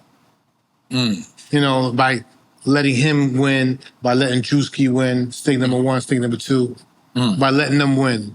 But that was never my motto. Remember what Mr. C asked? How could you let those guys do da-da-da-da? Aren't you afraid of losing? I said, no, because if they deserve it, then they should get it. That's just the way it is, bro. And he deserves it. Not my slot, but he deserves a big shot. Right. Plus, you guys are a collective, so you're all winning. Yeah, that's it. We all win. Right. We all hold each other And down. that's how I always looked at it. That's the difference between me and him. That's it. That's all it is. I'm not a gangster. I'm not a tough guy. But his talk shit game is impeccable. He's been doing it for years. This ain't new. Right. He has something. He's a lot. What, you lost? No. I gotta take a piss. That's Oh, no okay. way. Was it a piss break? No. If you gotta take a piss. Good. So, because I just, to be honest with you, I'm a New Yorker. Okay, where I live. Oh, we clear. We get it. I'm a New Yorker. And to me, I've never thought I'd see this moment. Like, period. Like, It fucked you up a little bit? like because I felt like I always knew it was a little bit of turmoil, but I felt like everyone covered it up very well for years. So I thought it was just never like, this would never like transpire. You're trying to say it's sad to see it happen, the way it's going down. That's what I'm trying to say. To make it short, it's sad to bothers see. the fuck out of me too, because at this day and age, we've done so much. We're not young. Right. This is where we at in our career. We've been, winning. We've been winning together collectively. Whether you're there, here, we're winning. And it comes to this bullshit. Right. Like, what are we doing out here? Right. A tu maldita edad. What are we doing out here? You know what I'm saying? That's it. You know, and How do you feel about the love and support that New York is giving you? Make sure you speak it in the mic. Everybody, Yeah. Say it again, Butch. I can't hear you, say, boy. like, the love and support coming from New York. Like, do you feel like everybody has your back still? And Yo, my man, that's the most overwhelming part. I was gonna say that. I'm in the crib chilling now since I got let go. I was gonna say, how My your phone? phone, I can imagine. Fire. Yeah. People I haven't spoken to. Because I'm outside in too. 30 years. Everybody is. Yo, I got your back. Of course. here's the difference. The streets love us organically. I can't speak about the other side. The streets fuck with us. Absolutely. Yo, hold on. I'm gonna tell you a funny story I just told them today. Because they were assuming he was snake number 1. I had goons getting ready to go see him at his next party. Yep. These are my friends I grew up with. Right. And they were just trying to, hold me down. Of course. Camelo's a snake? Nah, we're gonna come see him. Wow. And I'm like, no, relax, chill. That's my brother. Right. So you gotta be careful what we say, man. You see how crucial it is when you change a narrative and what it could do, Yeah, man. how people think, and the streets look at, oh shit, what, how quick. Because couple of words. Because people don't understand the intricates ins and outs of business. All they hear is what they hear, and they think it's And they true. believe, right? We live in a generation now where you see the clip and that, and you believe it right away. But let me ask you, because after you DJ, didn't Flex come right on after you? That started yesterday. Okay. Because y'all in the same building? Yesterday. Y'all saw each other? No. That's a new schedule. So what? Our radio station is going through an amazing, crazy transition. The studios are really shitty, and I go live from my studio, Okay. which is nice, clean. Sounds even better, I think. Damn. quality Kansas of the City sound. studio ain't clean? The Damn. sound. That's low, bro. It's just it's All right, it's cool. going through transition. I'm fucking with So you. I've been for the past 5 years. I've been going live from my studio and with Nessa, and we've been killing it. Oh, y'all doing remote? Yeah, I Yeah, do remote. remote. She goes in, she does her thing. I go live every day from studio flawlessly. You would never know. Because that's what you know, were saying. we They haven't invested in the studio. Huh? That's what he was saying. Yeah, they have it. They haven't. They've been saying the past 2 years there's new studios coming. Right. They haven't even put a nail on the wall. Why you think they trying to get AI to do jobs? I think the whole country is eventually. I think that's where Yo, bro, I think everybody needs to they're a worry about AI. hedge fund company that bought us right before COVID. That means that they don't care. Who made money? Say it again. Hold on. That means they don't care. Who made money, bro? The hedge fund does not care. But who made money? Like literally, The VC you company. Spend, they you don't care. spend 700 mil or whatever the hell it costs, and you don't get no money back on return. Right. We don't even have a sales department, bro. And it's true that y'all don't have a PD. There's a consultant PD now. It's been 14 months we haven't had a PD. We just got a consultant. Like A 2 weeks consultant ago. is the PD? Consultant. I And should be mind the you, PD. And he's a good guy. I like him. Yeah, great guy. I'm gonna keep it a buck. We're so professional that you can never tell to this day, because we're still running the show like it's supposed to be run. Yeah, nobody got out of Everybody. line. Not taking away from anybody. No one's crazy. Morning show is doing their thing. Right. Afternoons, Nessa, we're doing our thing. The numbers speak for itself. Right. Facts. Right. The guy at 7 o'clock is doing his thing respectfully, and we still. Yeah, 5 o'clock now. 5 Now to you're at 11. 5. Oh, you are 5. No, I'm on 4 to 5. You are 4 to The 4. other guy's at 5. Okay, all right. You know, Yeah. snake number one's at 4. All right. So the snake shit is hilarious, bro. You know what I'm saying? But you know, we're so professional as a building that we're still holding the fort down without a PD, without a proper sales department, without whatever. And because you know why? Because we work hard and we love the brand and we love the culture and we still want to break records. We still want to grab that new talent like back in the days and blow them the fuck up. We still love what we do. Do you guys feel that terrestrial radio still has the power, though? I believe this week's show proved it.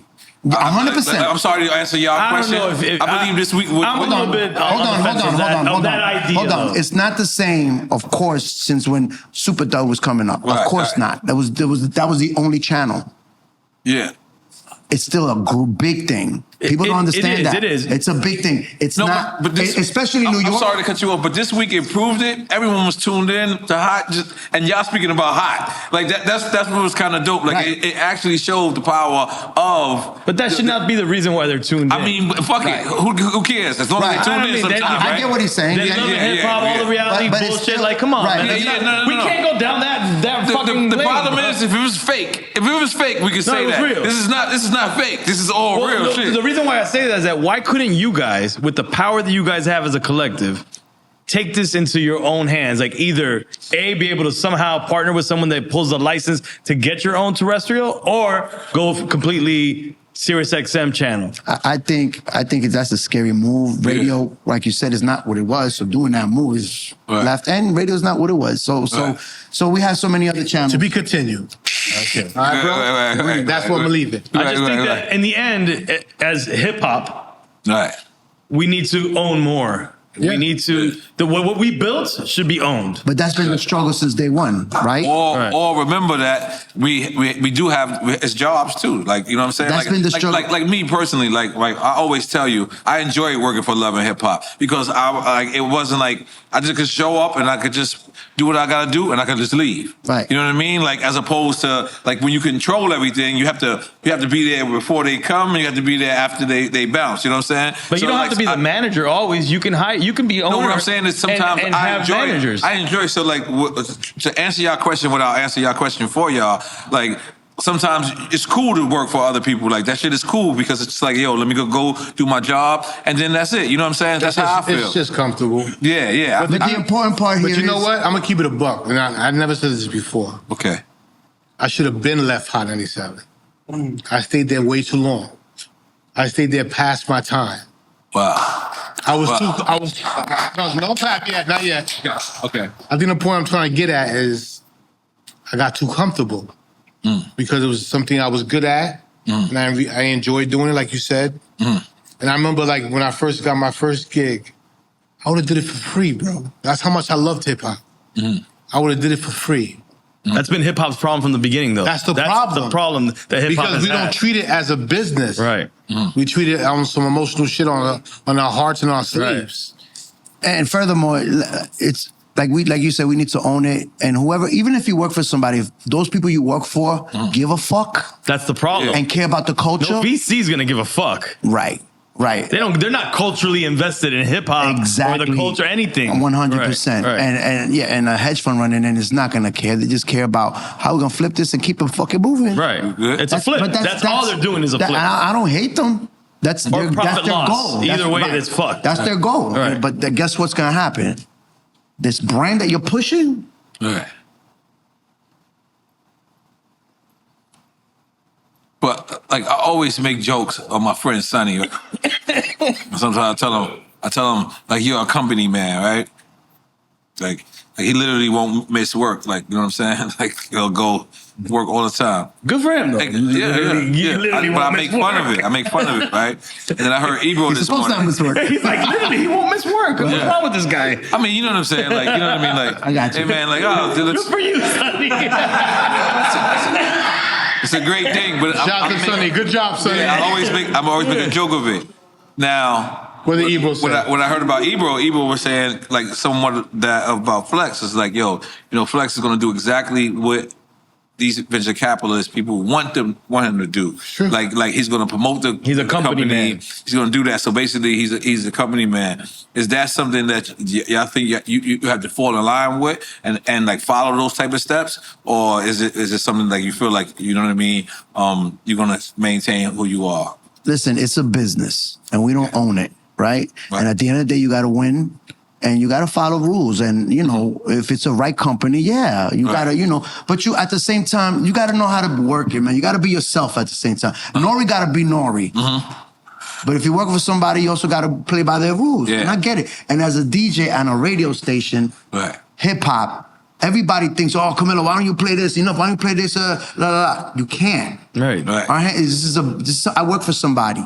They got rules and There's and programming. So it's programming. So you know you have to be able to finagle that, and that's what we're great at. We're able to finagle that, and then I could give them 30% of Camilo who he really is, and take this risk and play this fucking reggaeton song, which they hate when I do. But you know, this is what the fuck is popping. I believe them.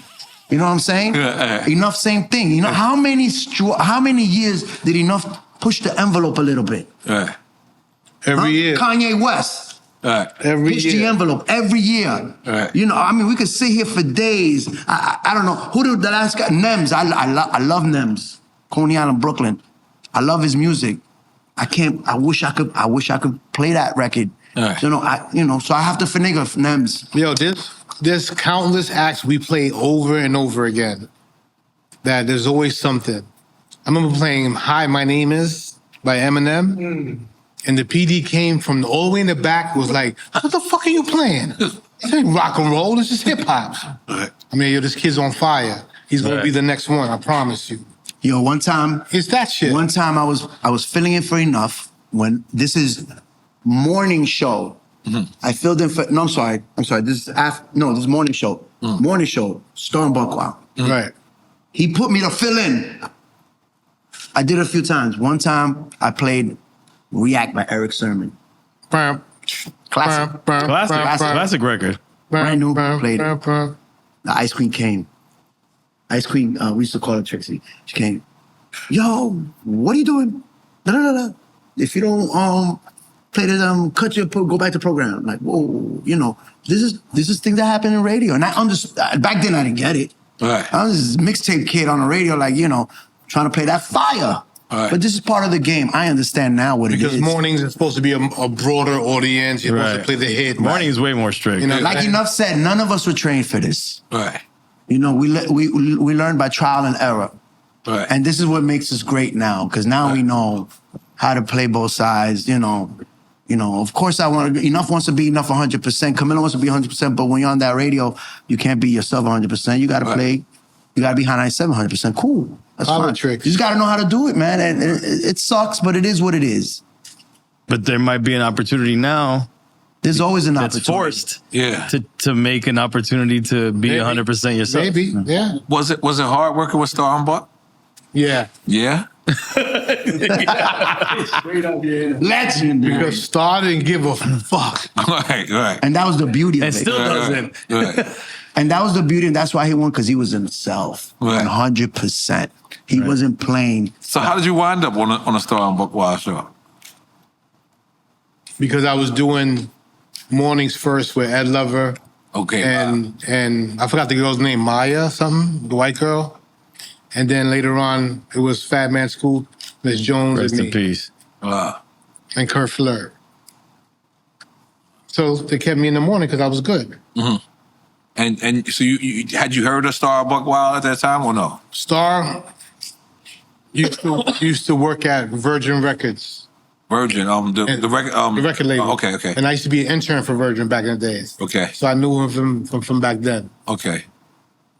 But I knew his real name he didn't go by Star. Okay. That's it. And then he came on Hot 97 and shit got lit. He got lit. He was trying to control what I played.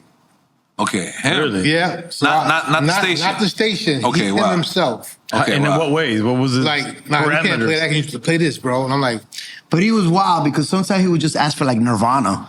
yeah, Really? yeah. All right. So he was eclectic with his shit. There was another group, his favorite group, rock and roll group. Shit. Not Coldplay, it was some other shit, like Presto, Rush.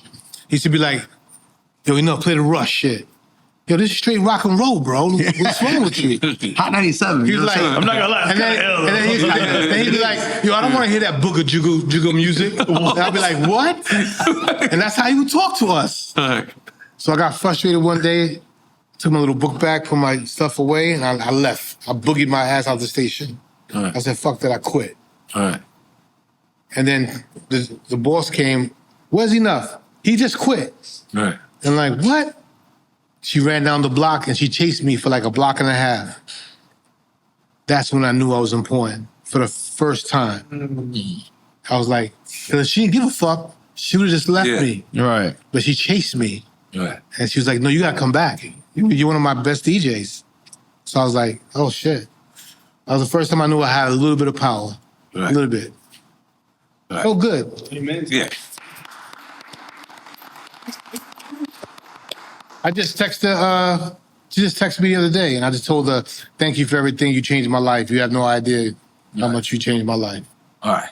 So I'm gonna bounce around a little bit. So how did you get the call that it's like you being let go this time? Somebody called me and said, hey, can we meet? All right. And I was like, yeah, sure. I said, can you meet me at the studio? They're like, no, I need to come by the offices. I said, all right, cool. So, Studio office is two different places. yeah, obviously. two different offices. They're down the block from each other, but two different places. Okay. So I said, all right. I said, what time's cool? Around 11? I said, nah, let's do that at 1 when I get off my shift. No, I'm lying. I said, yeah, I'll be there around 11. Okay. Handed me a piece of paper. And I said, yo. Like a termination letter? Yeah. Yo, thank you for your services. This is hard for me, blah, blah, blah, blah, blah. Were the person is saying that or the letter saying that? I mean, the person saying, Okay, okay, okay. me that, but I don't want to put that person on blast. Okay, all right, cool. And then I was worried, that's it. And then he goes, that's it. And, we're going to start something new, start on Tuesday. And you're just not going to be part of the lineup. Wow. So I was like, all right, that's it? Yeah, all right. Peace. When's my last day? Tomorrow. All right, cool. Damn, that quick. So then I was going to DJ from home, like we have been. Remote. Right. But then this animal and one of my other DJs is like, nah, we're going to celebrate you, bro. All right. You better, I You better- respectfully, you better- 27 years. you better come to work. We're gonna film this. We're gonna show the world that, We're going to salute you. so We got the Yalas? The Yalas? Okay, one of the Yalas. We gotta wait. Yeah, let's Get the one Yala? Yeah, let's give him the one Yala. Hold on. Like as yeah, we don't worry. All right, about well, it. just- Come on, you man. heard Fuck us that. say Right one. now, he needs to serve his flop Yalas, man. Snake the Jake, Yeah. Snake got- the Jake said we it. got We got to those salute go. the boy. So look, we want to give you your flowers because I wish I was there in that booth too. Like that. I love that. Yes, but go ahead, continue. On my bad. So No, so, that's when I got on the horn. I got to work. I said, yo, I called everybody. Well, not everybody, but at least, you know, it was so last minute.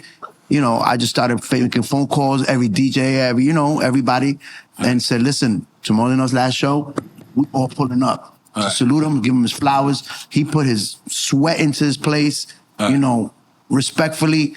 In his heart, he has Hot 97 because this is what he did for 27, 30 years. Right. So, you know, Fat Joe. Yep, college. Fat Joe said, what's the address? All right. He didn't hesitate. He didn't say, what's the address? You know, and from there it was just Ripple. You know, Khaled pulled up. Jim Jones called, Mano called. It was just a celebration. It was beautiful. My guy was crying on the radio, which is a beautiful thing. No, that's real shit, man. Cry. No, but did you see the video? Yeah.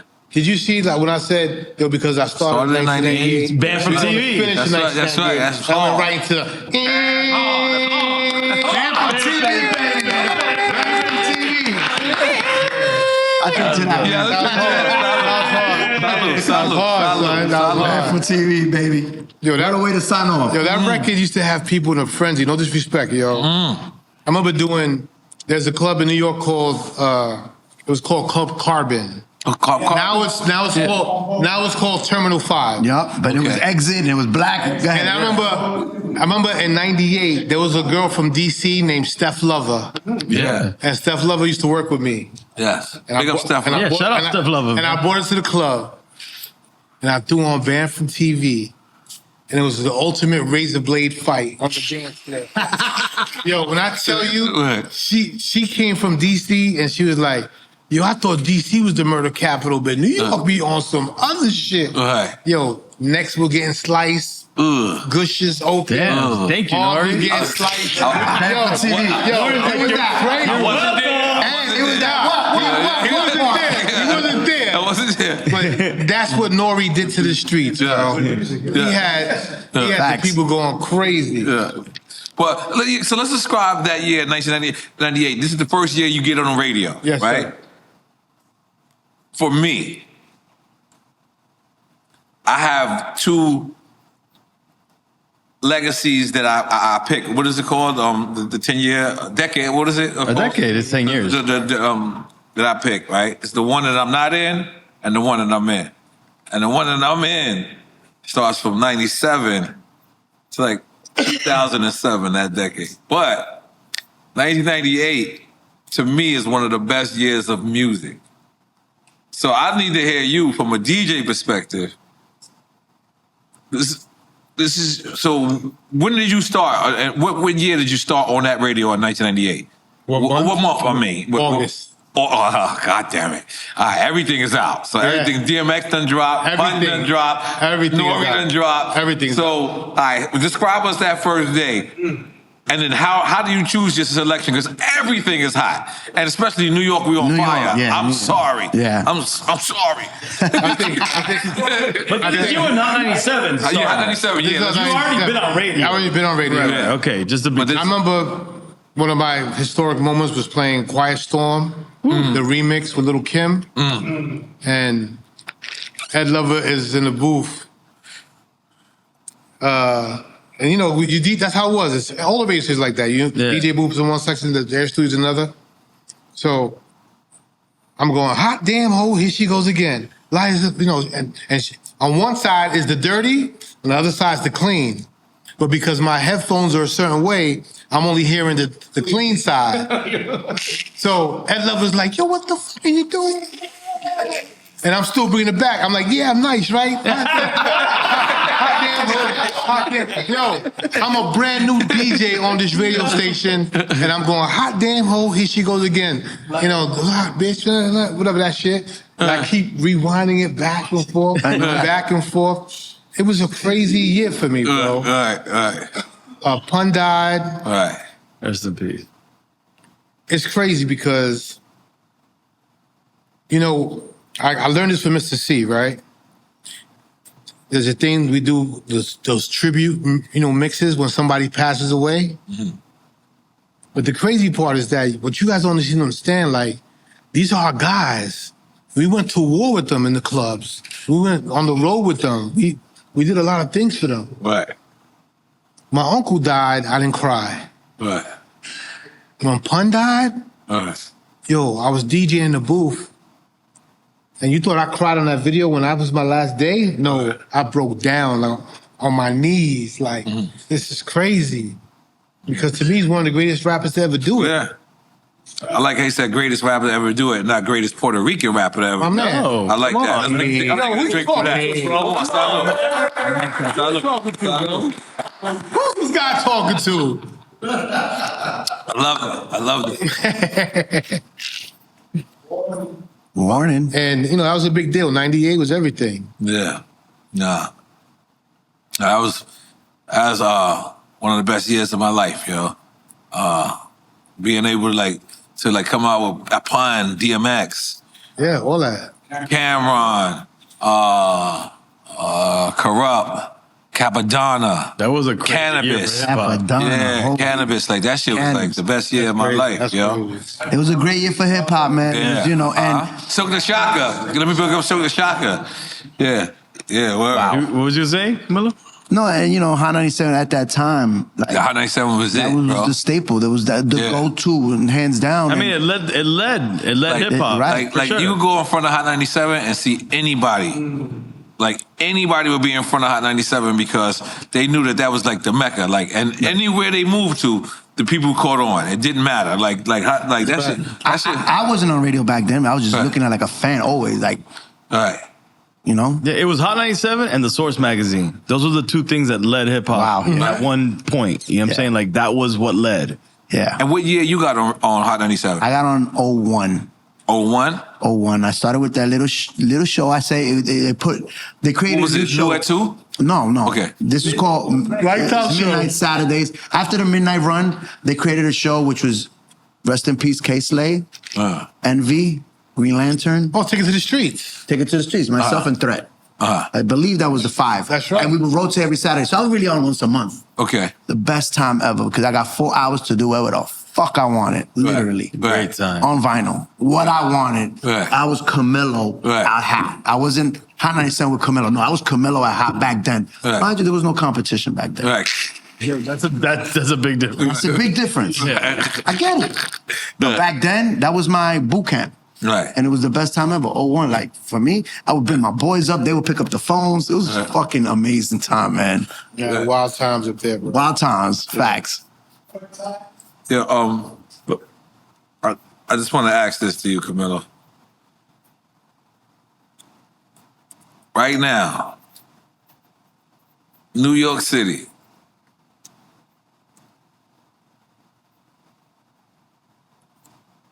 Are you the hottest club DJ in New York City? Get me in trouble over here. Listen.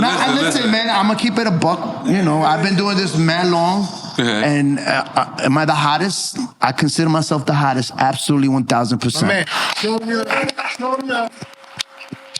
your calendar rundown for September. I could do it all day. You could go to the Grand DJ Camilo. It's all there. My rundown. I'm busy. I've been doing this for a long time. You don't get tired, man? I don't get tired. You know why I don't get tired? I love this shit. Yo, you wild, bro. Yo, bro, I love this shit. I witness come it. to Miami. I love to play at Booby Trap. I love, Miami's changed a lot. Miami has changed a lot. A lot. I used to love Wynwood. Wynwood. Wynwood's was changed, bro. fire. Nah, Wynwood was like I said, Miami's changed a lot.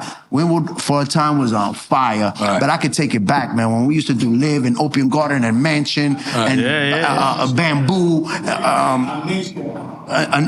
Amnesia to kill that. So anyway, what I'm trying to say is I still love this shit. So I don't get tired. No, I still, I play almost every night of the week. And that's admirable that you still love it that way. I do, though. That's admirable. and mind you, the music's changed, the culture's changed. But I love to play open format too. Right. Is that what's made you keep the love open format? Yeah. What is open 100%. format? If I was just playing, I mean, Hip-hop. you probably could explain it better than I could. tap into the dembow world, the reggaeton world. Right. Well, you could play different genres. Let me tell you, my bad. Let me tell you. One day I'm hanging out with Floss and Frank White. and we followed you for 3 or 4 parties. You had 3 or 4 parties in one night. In one Just night? tell you something. Yeah. Oh, yeah. We went and tried to I got tired. What's your average set, though? It's always prime time. Yo, time-wise. Time-wise, what's your average set? When he's talking about, You're doing like an hour set? when it's days like that, it's an hour set. Okay. Yeah. But for the most part, nowadays, it's no more than 2 hours. No Right. more. You know, you go in there to body the club. Man, you would be in Elizabeth, and you'll go like somewhere in there, like Newark, like and then you'll go like by Guttenberg, and then like something like. And then we always end up uptown, because I'm uptown. like, oh my God, then you end up in like Dykeman, and I'm like, oh. This is where you know vinyl couldn't have happened. Because you don't be until 3 in the morning. Right. Yeah, the vinyls couldn't happen. Of course not. Yeah, and it's a blessing, Serato. Yeah, no Right, doubt. because you But, couldn't move that way. Right. Yeah. You know. And listen, I started calendar flyers. Right. Like meaning I put a rundown of what the fuck I'm doing a month. Right. I started that in like 2009, 8. Right. And all the DJs do it now. Right. They follow that lead. You know, I don't want to say I started it. You know, and I love to see every fucking DJ doing it because like, well, this what the fuck I started, E? Like, you know, they're all doing it and it's love. I don't shame, you know. It's I love what I do, man.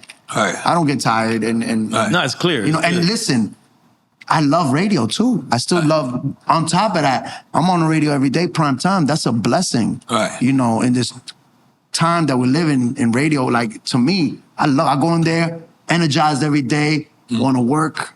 You know what I'm Sorry, saying? I got my flowers. That's it. Right.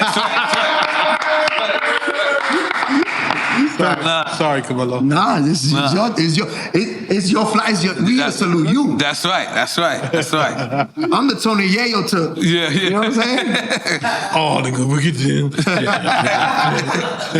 One thing I don't think we highlighted though about enough is the production side of it. Oh, that's right. Because that's right. You got platinum records. Well, you say you did the remix to Get Money, right? Get Money, yeah. Which is an iconic remix. Talk about it. Shout out to my brother Jiv. Me and Jiv did that. Yeah. And you produced on Big's. You know, somebody kills you. Yeah.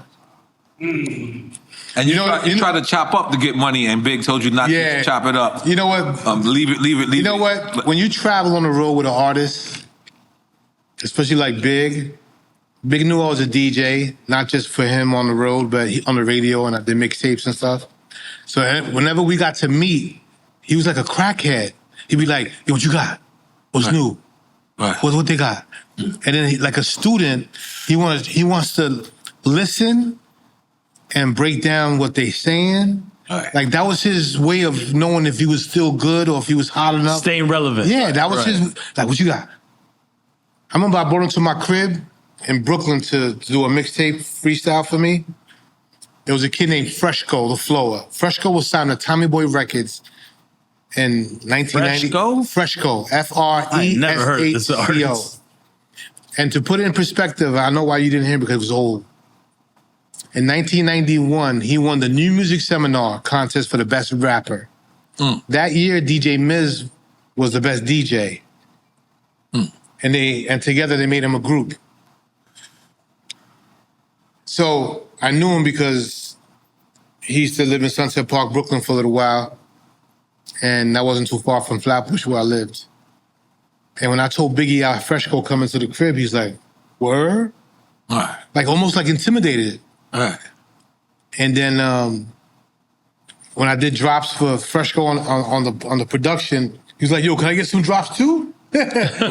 Yeah, Big. So it was just funny, like to see that, you know, early Big and the way he just loved music. And we'd ride in the car and he'd hear music. We listen to doo-wop mixtapes. And like the Get Money remix was off of, the idea came from DJ Doo-wop. I said this before. Oh man, shout out Doo-wop, man. All right. Doo-wop had a 95 Live Part 2 mixtape. And Illest mixtape and somebody if you go back on that mixtape, I forgot, somebody's rapping on Dennis Edwards' Don't Look Any Further.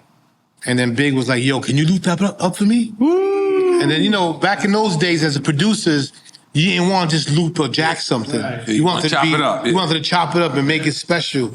He was like, Nah, don't chop it up. We're not chopping that up. I said, what happened? Why? That shit is fresh by itself. But then he said, they're gonna charge me the same money no matter what, whether you chop it like this or Facts. so that just take the whole shit.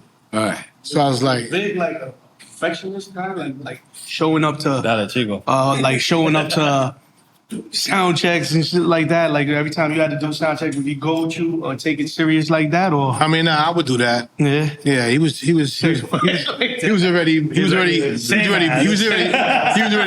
know what I'm saying? Yeah. Go ahead. Quick time. We got quick time? Oh, Yeah. shit. Well, Camilo, we're going to just have Camilo and have Enuff just sit. Camilo's his drinker. Yeah, he's a designated drinker. And Butch Rock. Butch Rock. Yeah. wavy. Damn. All right. So the rules, guys. So we're going to give you a this or that question. You pick. If you don't pick, You take a shot. you know it. If you don't pick, we take a shot. If you say both, we take a shot. But if you pick, we want a story. Okay, We want a story either way, though, actually. got you. Really, this is about stories. We're not trying to diss nobody. No, I got you. Yeah. This is just to bring up stories, you know? All right. All right. Clark Kent or K-Slay? Rest in peace to both. And this is any criteria. There's no criteria. It's whatever the relationship that you had. And if you say both, It's all good. Yeah. We just drink and You we don't got to drink. You guys can have Mama Juana with me if you Yeah. want. We got some Mama Juana for you guys. Y'all might have to drink. Okay. You know why? I'm gonna tell you why. I don't know if y'all know, but K-Slay at one time was homeless. Really? And K-Slay used to clean cars with a squeegee. He was fucked up. Like legit homeless in that Yeah, way. he was Right. fucked up. This is graffiti days? Maybe a little bit after that. And he's a legendary graffiti artist. And now, his skill set on the graffiti is stupid. Yeah, Wild Style. But the He's in reason Wild why Style, bro. I big up Crazy. K-Slay hard, No. I'm gonna big up Clark too, but I big him hard because he fought for the streets. And no matter how political it got at Hot 97, it never changed his trajectory of where he was going with his show and what he believed in. So I salute him for that. Facts. But Clark Kent, he taught me that you just loving the music is almost everything. Yeah, we could love hip hop, but we could love rock and roll, we could love dance, we could love house, we could love Spanish music. You know, like we're lovers of music. And he taught me that, and he made that safe for me. So that's why both of y'all gonna drink. Let's go. We all drink it. Salud. Cheers, brother. Cheers. To the legends. That was a hard one, N.O.R.E. Damn, this is gonna be Rest in peace to both This of is those gonna be legends, hard for man. y'all. Yeah. All right. Biggie or Pun? Rest in peace. to Ay, both. ay, ay. La Come on, cosa la está de pussy. venga. Now, this is Mr. Lee and Hazardous Sounds right there. The Colombian and the Dominican. We call that the y'all cocaine did this? section. Yes. we call that the cocaine section. That's who writes that. That's fucking nuts. The Colombian and the Dominican. Oh, let me pour up in case. I'm going with Big because that's my guy and I worked for him and I'd be stupid not to say his name. Okay. Jay-Z or Big Daddy Kane? Oh shit. I'm gonna say Jay-Z for me. Okay. Yeah, I'm gonna say Hove. Like, Okay. can't. Relax, bro. We're not going around the table. Yeah. Like, what are you doing, man? Ron G or Kid Capri? Ooh. Da da da da. Kid Capri for me. Yeah, I'm with the Kid Capri, man. I mean, shouts to Kid Capri. No, they're both legends. Of course. They're Kid both Capri's he's an inspiration. And shout out to Ron G because Of course. ill with it too. Facts. So you said Kid Capri. Yep. All right. Nas or LL? You ain't gonna ask me that because, you know. I personally got a drink to that. All right, Yeah. man, relax. Don't. You're leading the witness. My fault. Fuck. No fuck, just Nas or LL. Nas. Yeah, Nah. Any reasoning? Queens, baby. You don't have to give reasoning. Yo, he's a lyrical master. That's it. That's it. All right, Red Alert or Marley Marl? Red Alert. And you answering pretty fast, man. Khaled or Drama? Khaled. Jesus, Jehoshaphat. Analog or digital? Both of y'all. That's a tough one too, bro. Analog. I was like, did you meant to put it? Who wrote Amnesia? I'm gonna say digital. Digital? Okay. No, I know, but the way you or Amnesia or Mansion? Amnesia? That was the name of the club? Yeah. That's what Story used to be. Story, Oh, Open Garden, Amnesia. yes. But that's Enuff's lane because I did, but I wasn't there for the. So which one of those two? I enjoyed the Opium Garden spot. What was that called? Amnesia. I enjoyed that. Those are the Miami spots, right? Yeah. Oh, okay. Yeah. Which is the one that Prince owned? No, that's Glam Slam. That's Glam Which became Slam. Mansion. Yeah, Mansion. That was a hot spot too. No, that place was dope. That remember place that was too. off the chain. Yo, Khaled used to open up for me in Miami. Yeah, in early those on, clubs. for sure. Yeah, you want me And to Fat tell you? Joe, I'll tell you a Fat quick Joe story. wanted to kill me. I love this DJ talk. Continue. I tell you, the first time I ever played in Miami ever, 98, was at Liquid, and Khaled opened up for me. I'll never forget Yeah. that. And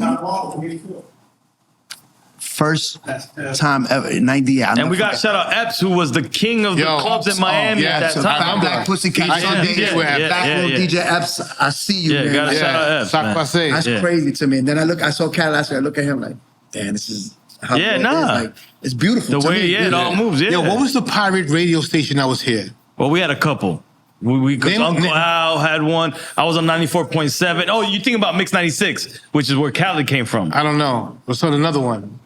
And it wasn't Mix 96. Miami was No. the king of pirate radio. We had so many. I was It on might have 3 been, different pirate it might radio have been stations. Uncle Al. It might have been that one. Uncle Al station? I'm not too sure. That you're thinking or Raw, DJ Raw station. Yo, all I there was know a is- bus, a all I yellow know- all I know school is bus that we would was- drive around. No, that wasn't it. I mean, I remember being here in 96, 97, and this town was dead. Right. There was nothing but old people. Hey, come on, man. And Relax. It I'm was just- dead. It was here. Yo, It bro. was killing the game. You went to EFN. South Beach and it was dead. EFN. It was old people, wrinkly. No, man, what do you mean? And It they was were here. and they were catching suntans by the beach all day. They look orange. I do not co-sign this version of Miami. Shit. Remember my early Biggie and Uncle Luke stories too. Those are fire too. Oh, yeah? The Biggie and Uncle Luke shit. What happened? Talk about it. Nah. What happened? Well, you know, I don't know if you were DJ. I went to the first show that Big did here in Miami. It was Yeah. at a spot called Mahi Temple. I don't know if I don't know if you were the DJ. Probably not. MOP or Mob D. Oh, man. That hurts, bro. Y'all drinking. All right, let's go. Y'all drinking. Cheers. Let's go. I'm on the Salud. BQE with that one. Salud. Brooklyn, Queens, Enough Day. Okay. That's fine.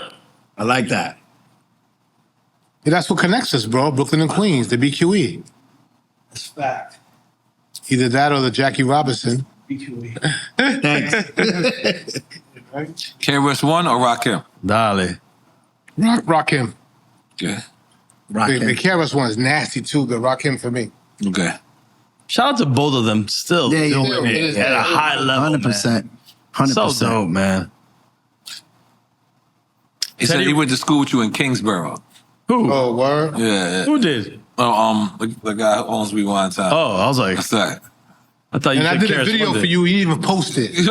We got you. Horrible. We got you. Teddy Riley or Pharrell?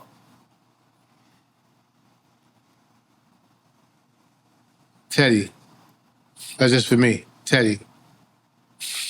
Teddy. Without Teddy's no Pharrell. Yeah, that's what I was to say. Like, you can't, it's hard. That's usually the best way to answer Yeah, it's a it. trick Whoever's question. before. Yeah, in a good way. Because there's no Teddy, there's no Pharrell. Doo-Wop or Tony Touch? And this is going to be both y'all. Diaz brothers? You put in the Diaz brothers together? For me, Tony Touch. Only because I got a better relationship with Touch. Okay. Salute both of them. I'm going to have to go with Tony. But then those 50, not the 50 MC. 50 MC. He has 50 brothers, MC. bro. No, the Tony. 95 Live. 95 Live, bro. Is amazing. And then Tony Touch later many years, 50 MCs. 50 MCs, Yeah. crazy. Crazy. If you know, you know, Crazy. man. Yeah, Crazy. And they, Yo, what was Doo-Wop's crew's name again? Bounce Squad. Bounce The Bounce Squad. Squad. Bounce Squad. What name? Snag. Yeah, Snagglepuss. And Doo-Wop raps. And Doo-Wop raps. And he was That's right. ill. Nah, he was dope. Hurricane G, you were down with them? No, I think it was Unique. Unique Yeah, as a girl, yeah. right? Bounce Squad was ill, man. Yeah, Snagglepuss had that voice. Yeah, that yeah. voice. That's when the mixtape game really ran hip hop. But Doo-Wop got bought Yeah. too. Shout out to It was like the mixtape game was above radio at that time, in my opinion. Yo, the mixtape game got me to Germany in '99 because of a mixtape. A promoter hired me, bro. What part of Germany? Dusseldorf, you didn't know? For me, it was Munich, Heidelberg, Yeah. Munich. Heidelberg, and Munich. No, you ain't been nowhere unless you gone too. Dusseldorf. Fucking with you. It's true though. It's true. I love it. The mixtape, How much you like it, bro? the mixtape for the DJs was the website. So was internet, straight Yeah. up. Yeah. There you go. There you go. No, mixtape game has changed lives. It changed my life. 100%. 100%. All right. I'm sorry. What was the name of the Crazy Hood. Crazy Hood. Crazy Hood. Blank it Yeah. out. Crazy Hood. It's the shots. Tupac or DMX? GMX. How about you? Sorry. My answer, if you would have asked me this question in 2000, would have been DMX. But after many years of me doing homework, because I was when it was cool, New York and the West Coast, I was So it changed over years? yeah, because I started to really study Tupac and listen, Really? and then I was like, whoa, He was a late bloomer. yeah. But and then it what opened my made you eyes. want to study though? Just As a just little by little, I started hearing new Tupac songs, and I was like, yo, this guy is like he's ill.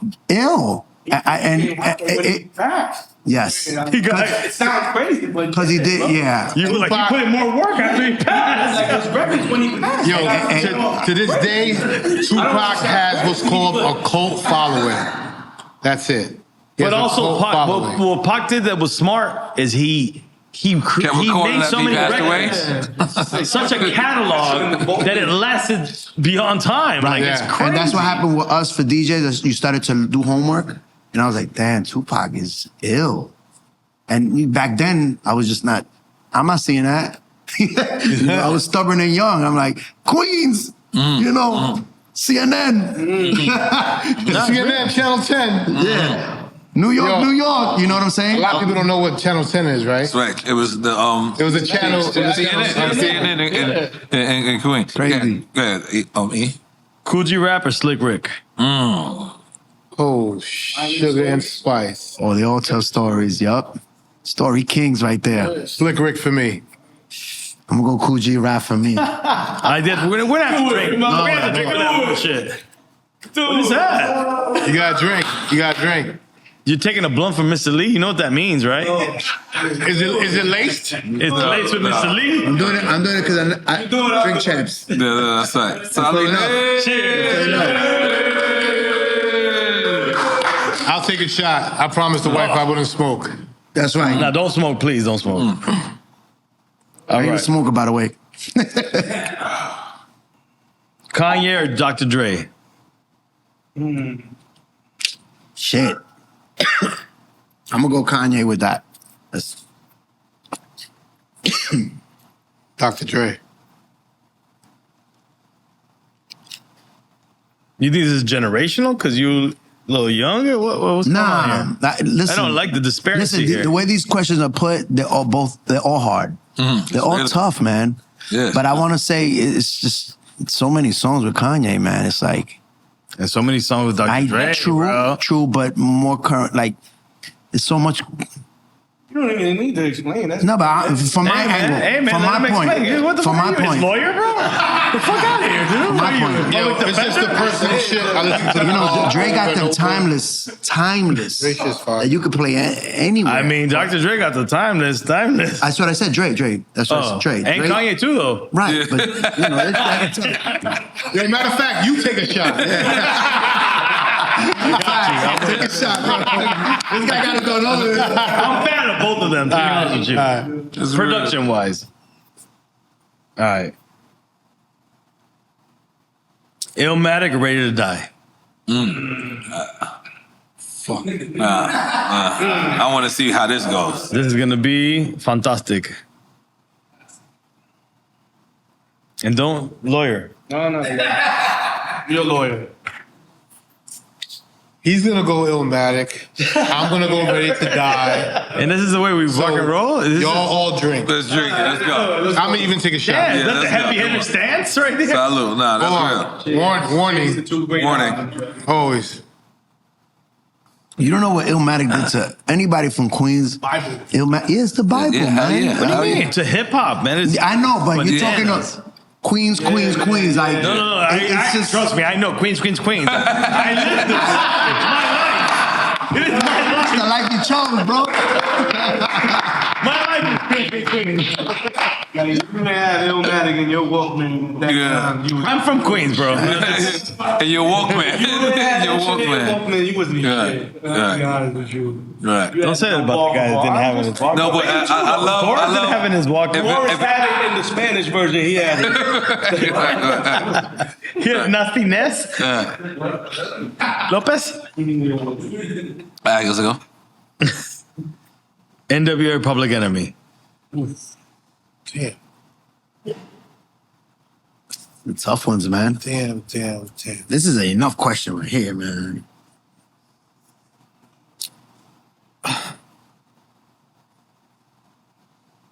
I'm gonna say Public Enemy. Bad. That's it. End of story. You asking me, right?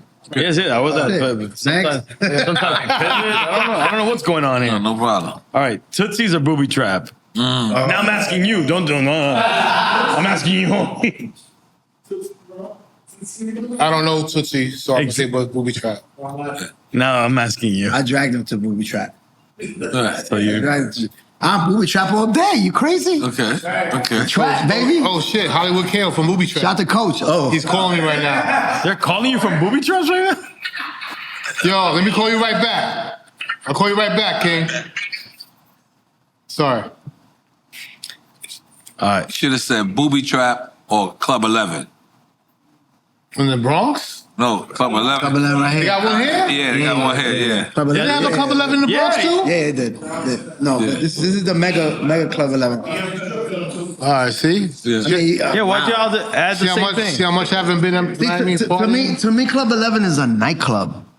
It's just a It is- nightclub. That's what all It's these a fucking nightclub strip with some- clubs are now, though. It's a nightclub with some strip poles around it. It's like a Cirque mega- du Soleil to me. Correct. 100%. There's a That's how soulful lounge there's is. a Like, show coming It's down a show. with the Like, band. yeah. It's not the trash. It's like Yeah, I don't go to none of this shit anymore. throw that Anyway, question away. Yeah, I'm saying I soulful go lounge. to what was the place we used to go to? That's how in soulful lounge Color is. Ridge? Yeah. You always keep Yeah, I'm getting cloudy now. Oh, I got it. You know what? I'm having some good time Showgirls, drinking. you're the Show why you keep Why you asking me like it was my spot? That was your spot. It was my fault. Show me on the chain, man. I went with him and I was like, They played this records every time we went, bro. Tell me now. They played all our records. They played my mixtape record I just made right now. Wow.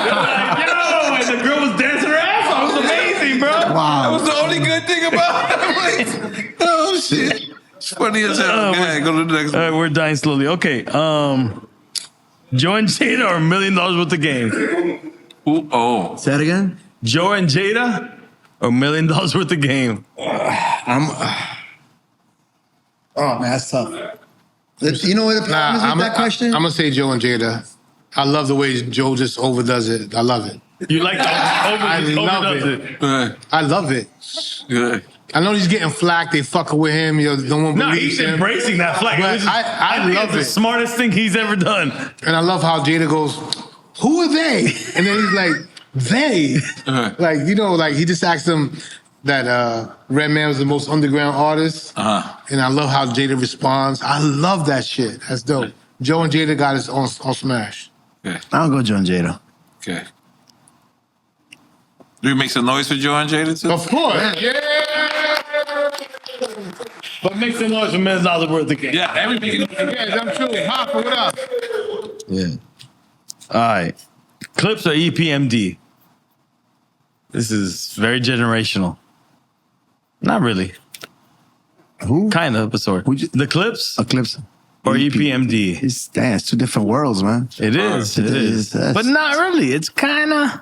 I can see the comparison. I get it. They made this. I get it. It's Not me. I get it. It's just... From my era, I gotta go EPMD. I like it. Even though Clips is from my era, I guess I'm gonna have to go with PND because they got some classics that, you know. It's my thing. But the Clips are making their own classics right now. They are. But They are. this guy puts the butt every time. I'm not trying to be a dick. I'm just saying. 100%. Because I see the comparison. Like, Yeah, actually, I never like their but I like this comparison. Right. It is a good comparison. Yeah, no, it's good. It's a good one. Yeah. Definitely a good one. All right. Fat Joe, Rick Ross. Ooh, ow, ouch. Y'all gonna drink. I like these dudes. Damn. Pause. Hello? Cheers. Cheers. So you said both, not neither, right? Just to That's be why we drank. No, you could see we could drink on either of those. Yeah. Rough Rough Riders Ri- oh. or Rockefeller? Ay. Lee. Fuck, that's a hard one. We got X, Eve, Dragon, LOX. You know that verses with the Locks and Dipset woke a lot of motherfuckers up how much the Locks had. Yeah, bro. Nah, for sure. I was there for that shit. Yeah. That shit You was in the was building? Yeah, I was in the Oh, that must have been classic. I ain't gonna lie. That I didn't know woke that. Yeah, bro. You didn't know Because- it was I didn't know. You didn't know it would be much that of a crazy. landslide. Yeah, I didn't think it was. You would think, oh, Dipset. Especially when Santana was like, "Yo, y'all got nothing." Did it feel that? No. Listen. Y'all don't got Grammys. Y'all But did it feel that way in the building that it was a landslide in that way? Everybody in the building didn't expect that much. That's what I'm trying to get at. No That's what I'm trying to get at. That's that They thought that day. Dipset was gonna bring more. Yes. Honestly, everybody. Yes. thought that shit. And then that Dipset had a day, wave, bro. that day you Dipset learned. is ill. Dipset had that wave. But honestly, That day you learned yeah. what the fuck the Locks had. You learned that they and deep lock, to me, it whoa. looked like they actually practiced for that joint with their DJ technician. It was- Oh, technician, Yeah. kill He was me. on The point. Like, they was- DJ. like, they- Hold on, say it again. Honestly, the DJ was The DJ was instrumental. like he was switching. Like he was Shout out to switching technician, beats. yo. Yo, technician brought it, bro. Like Yeah. not to take away from Dipset DJ, it's just No, It looked no. like they really went. The DJ was instrumental in I that think moment. Dipset had 3 different DJs. I think Santana had a DJ. I think Jim had a Then DJ. that would have been Locks difficult. Locks had definitely one DJ. Like, Yeah. it looked like they really. But that day you learned the catalog, you're like, oh shit, remember that? You forgot that shit? You Grammys? You want to talk Grammys? You want to talk songs for girls? Toma. Yeah. Anyway, back to Rockefeller and Rough Riders. Rough Riders. So who'd you pick? I'm gonna say Rockefeller. It I'm didn't gonna matter have what to the go- fuck we was talking about. I'm He gonna have said, to go fuck Rockefeller that too. shit, man. Okay, Rockefeller. All right, now this is the last one, then we get back to the interview. You said what? You said Rockefeller too. Okay. Loyalty or respect?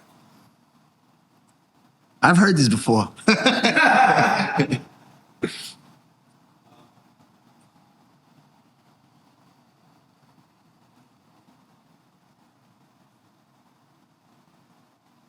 I'm gonna go with loyalty.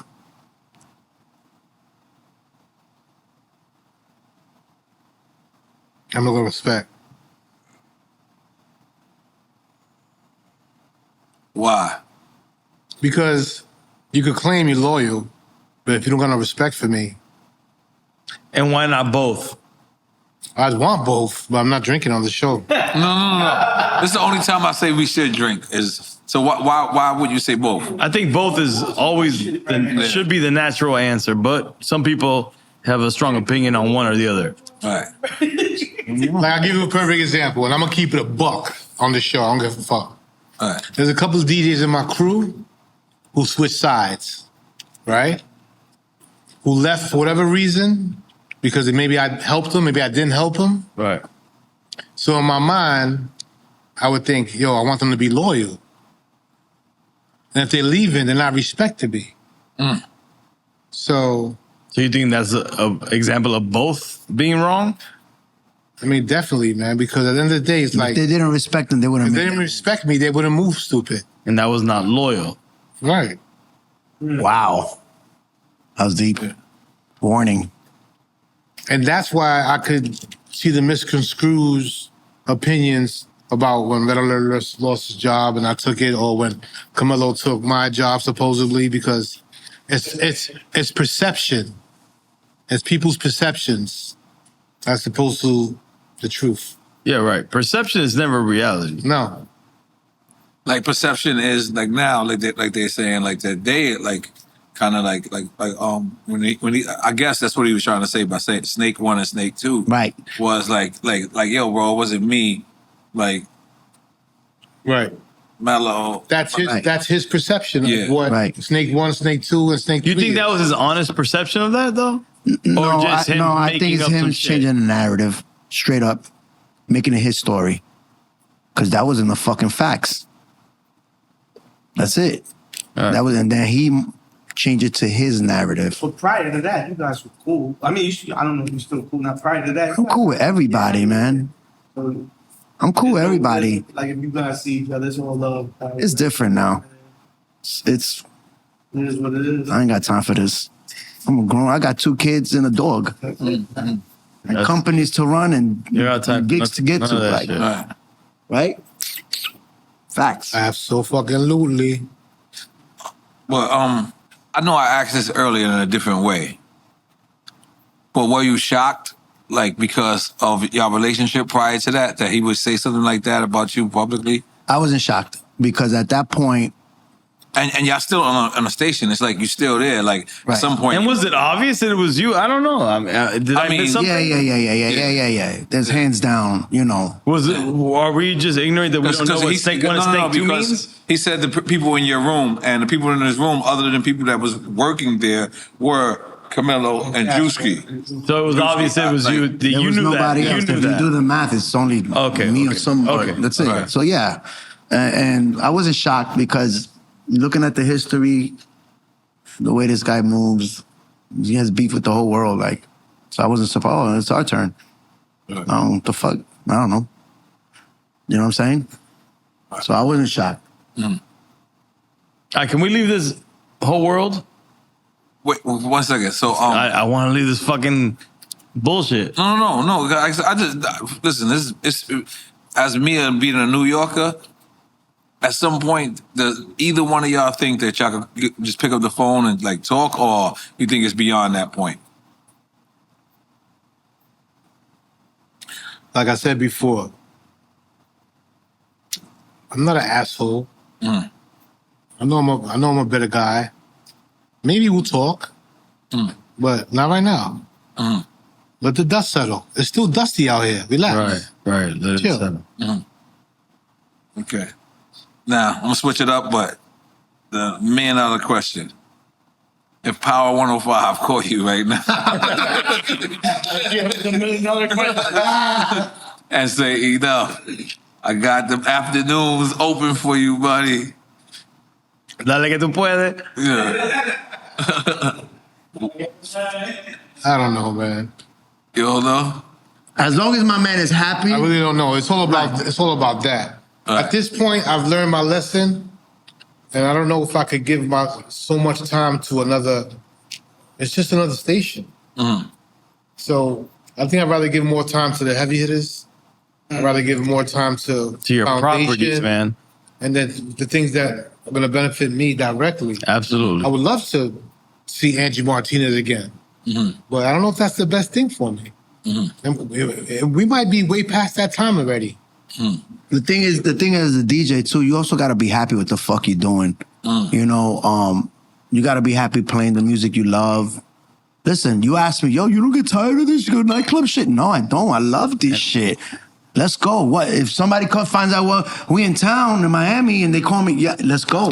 I'm ready to rock. Bro, I'm hiring You gotta for love what every you do, fucking right? As a gig. DJ, you know, a DJ plays their heart out the best when they play the music they fucking love. Right. All right. That's the point, though. That's that they love. That they love. Right. That's it. You know? So if he says, yeah, I want to do this. I wanna do it with your heart. That's how you win. You gotta We love got it. this far because we did it with our hearts. That's facts. I like what you just said. I like that. We did it with our hearts. I'm running with it. A lot of shit, this is business, yeah, no doubt. You have to play the role. You have to play the fucking radio role. Cool. And you have to give them, okay, 50% hot, 50% Camilo, 50% enough, 50% Hot 97, and that's why it works, because you're still yourself. The minute you start being forced to be something you're not, that's the beginning of the end right there. No, you're losing. That's it. That's it. This is why we've been rocking so long, and we're still here. So I'm gonna ask you, Camilo. You're still there. You rocking. Sorry. You rocking. The bosses see you. They're hearing you. You go to the clubs. And then they say, man, do you want Funk Flex spot? Spot? Yeah. You take And then it? the real snake? If the bosses call me and say, do you want Funk Flex spot? I ain't told him to say that. Okay. The question is, if the bosses call me Right. and say if I want Homeboy spot. I mean, Homeboy spot at the current moment is what I used to do anyway. 5 o'clock. So yeah, it's prime time. I've been doing prime time 4 to 6 for the past 10 years. But now he got 5 to 11, right? That's 11. Yeah. Eesh. He used to have 7 to 10. Right. Right? So, no? 7 to midnight. 7 to to midnight. midnight? Yeah. Okay. Correct. All right. So I mean, listen, man, I don't know. Lots going on. I don't know. I'm still happy where I'm at. Don't get it fucked up. I'm at 4 o'clock. I'm a happy man. I'm happy working with Ness. It's worked out very well.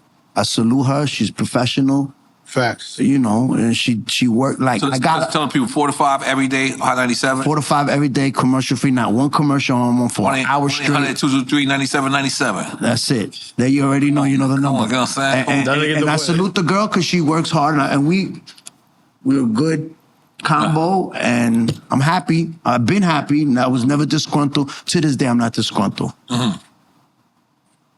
Yo, you all right, bro. Thanks. But enough. If you could change anything in this process, what would you change? I know you say you would leave. What process? Like the process of, Me leaving? everything. Like, I know you say one thing earlier. You say you felt like you should have left Hot 97 earlier. Yeah. But name something else that if you could change, like yourself, like what would you change?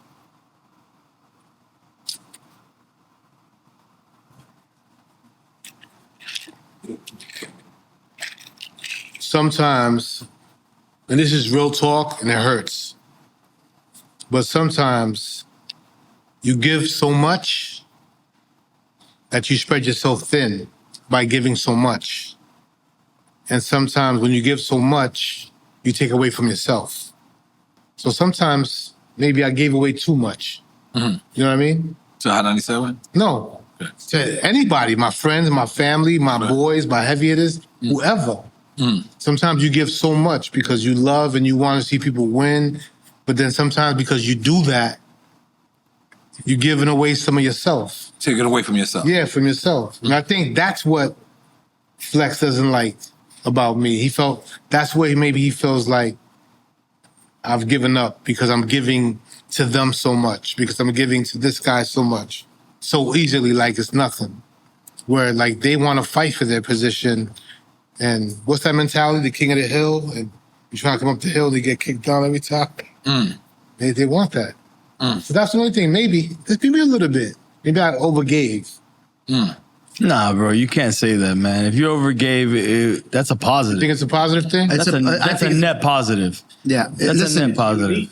Listen. Not everybody thinks the way. Look, let me say something. I know that he doesn't remember this, but you were the first DJ the only DJ in New York to ever play a record that I put out. It was called The Alliance, Spanish Fly. Shout out to Ebony Underwood that connected us. I remember Ebony, yes. She connected us, and you played one of our records, man. That's a fact. And let me tell you that I believe that whatever you're doing, you do it from the heart. This is true. and you're inspiring people when you do it. Maybe what you play one record, it doesn't mean nothing in that one record played, but it reverberates Right. in them feeling positive and like inspired, like, yo, holy shit, Enuff played my record. Another Like, thing that Enuff, you say he gave so much. I could sit here with a list. Laura Styles, L Boogs, Cass One, Pro Style. He all gave him a chance. You look at all of them, they're all on radio to this day. yeah. Because of this man. Camilo, because of this man. Yeah, don't You know what underwrite. I'm saying?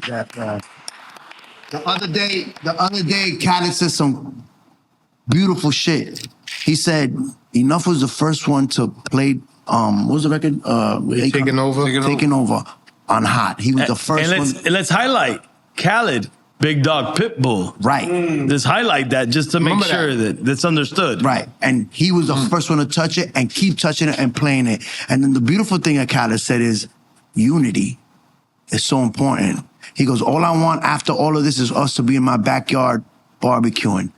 The guys that I came up with. You know, it's like, motherfuckers forget that mentality. Like, there's nothing wrong with having unity. There's nothing wrong with holding each other down. This guy opened so many doors for so many people to this day. I mean, the list goes on. I got a long list. But it's like, Enuff. Learn from Red Alert, bro. That's it. Enuff, you know. Yeah, and Red then- Alert's a class act, bro. Of course. He's a class act. you know, Enuff was the first one to see Felly Fell in L.A. Yeah, Felly Fell's a fucking legend, man. Legend. You know, Farish in Chicago. You know, I learned from him. I saw who I put Mr. Mauricio said, yo, we gotta put Mr. Mauricio down. I remember that, yeah. Mr. He's one of Mauricio's us. a fucking legend. Legend in Miami. Yeah. You know what I'm saying? And I learned from him. Then we put See in how that Tice- shit we put works? in Tice down. And Tice, I mean, yeah, exactly. We put in fast forward, put in Tice down, Efizi. You know what I'm saying? Yeah. Listen, Wow. it all comes from that energy. And that energy reciprocates. So, you know, a lot of motherfuckers wouldn't have a job if it wasn't for E giving so much. And it's a beautiful thing, man. Now let's talk reggaeton, right?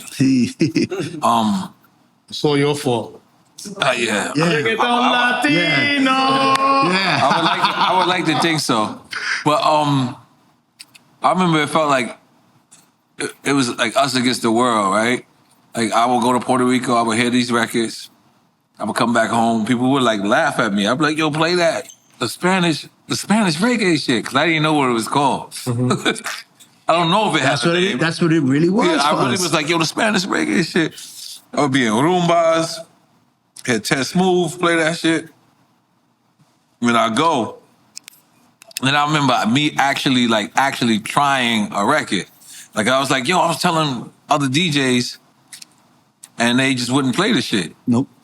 And so I don't know if you remember, if you listen to Oye Mi Canto, I shot both of y'all out. Oye Mi Canto. I came to the video. And you was in the video. I came to Absolutely. the video. Shout to Lex, because he's the one that Grand Phone Hotel and said, yo, they should have. I said, what? But how did that feel like? Because like right now, I go to Puerto Rico tomorrow, right? So obviously I have to stop at Bad Bunny concert, but it's my birthday on Saturday. You have to. Yeah. Yeah, I mean, You so have to. you know what I'm trying to say. But you know, I'm there. I was out there already. So, but what I'm saying is, we think about it like, Thank you, James. I don't want to say it started. I'm saying in America, because everyone knew. Like I remember when Dago had that joint. Everyone thought he was Dominican. All the Dominicans. So, and I remember like, and me trying this record, and I tried it just for the Puerto Rico Day Parade. And that shit went from spins to spins to spins. But how did it feel like to see like a new genre of music, like filter in? And at first the station was like, no. And then they got behind Oye Mi Canto for the first time. And that shit was like the number one, like, how did it feel? I mean, not Oye Mi Canto, I don't want to limit it to Oye Mi Canto, but In general. I'm saying in general, like Right. them embracing reggaeton. Like now I listen to Hot, it's like every fifth record is a fucking, Well, it's times have changed. it's fucking, I don't know who he wants to answer that. Go ahead. All I know is this, and I didn't realize this. Like, Yeah. I think there's that internal racism shit still going on in the world, where like the light-skinned blacks, the dark-skinned blacks, that same racism and that perception still lives within the Spanish culture. Wow. I don't give a fuck. You're Jamaican. No, it's colonial. Or it's a colonial, that shit. Yeah, that's what it is. And when Bad Bunny's first few records started to get played on Hot 97, we were playing them shits way more than La Mega. Yeah, that's a fact. My man. Wow. It's a Spanish station. Wow. The biggest in the city. And you're not playing Bad Bunny? Wow. And then Hot 97 is a hip hop station is playing Bad Bunny more than y'all. Like, Tita Mi What does that mean? Yeah. That makes no sense to me. Right. It's almost like in the very beginning of I'm gonna take a shot for that. radio, For y'all. Yeah. when the black programmers didn't program hip hop. All right. You had to wait till the white boys came over on Hot 97 and gave it the green light. And then the black guys are mad, calling us the plantation station. Wow. Oh, shit. But the plantation station was the one that fucking made it legendary for the whole entire world. Wow. Wow. It's, sometimes there's that internal racism shit. It's that little thing in your ear, like when your grandmother tells me, my grandmother says, why are you playing this music? Why are you not playing salsa? Why are you not playing merengue? Right.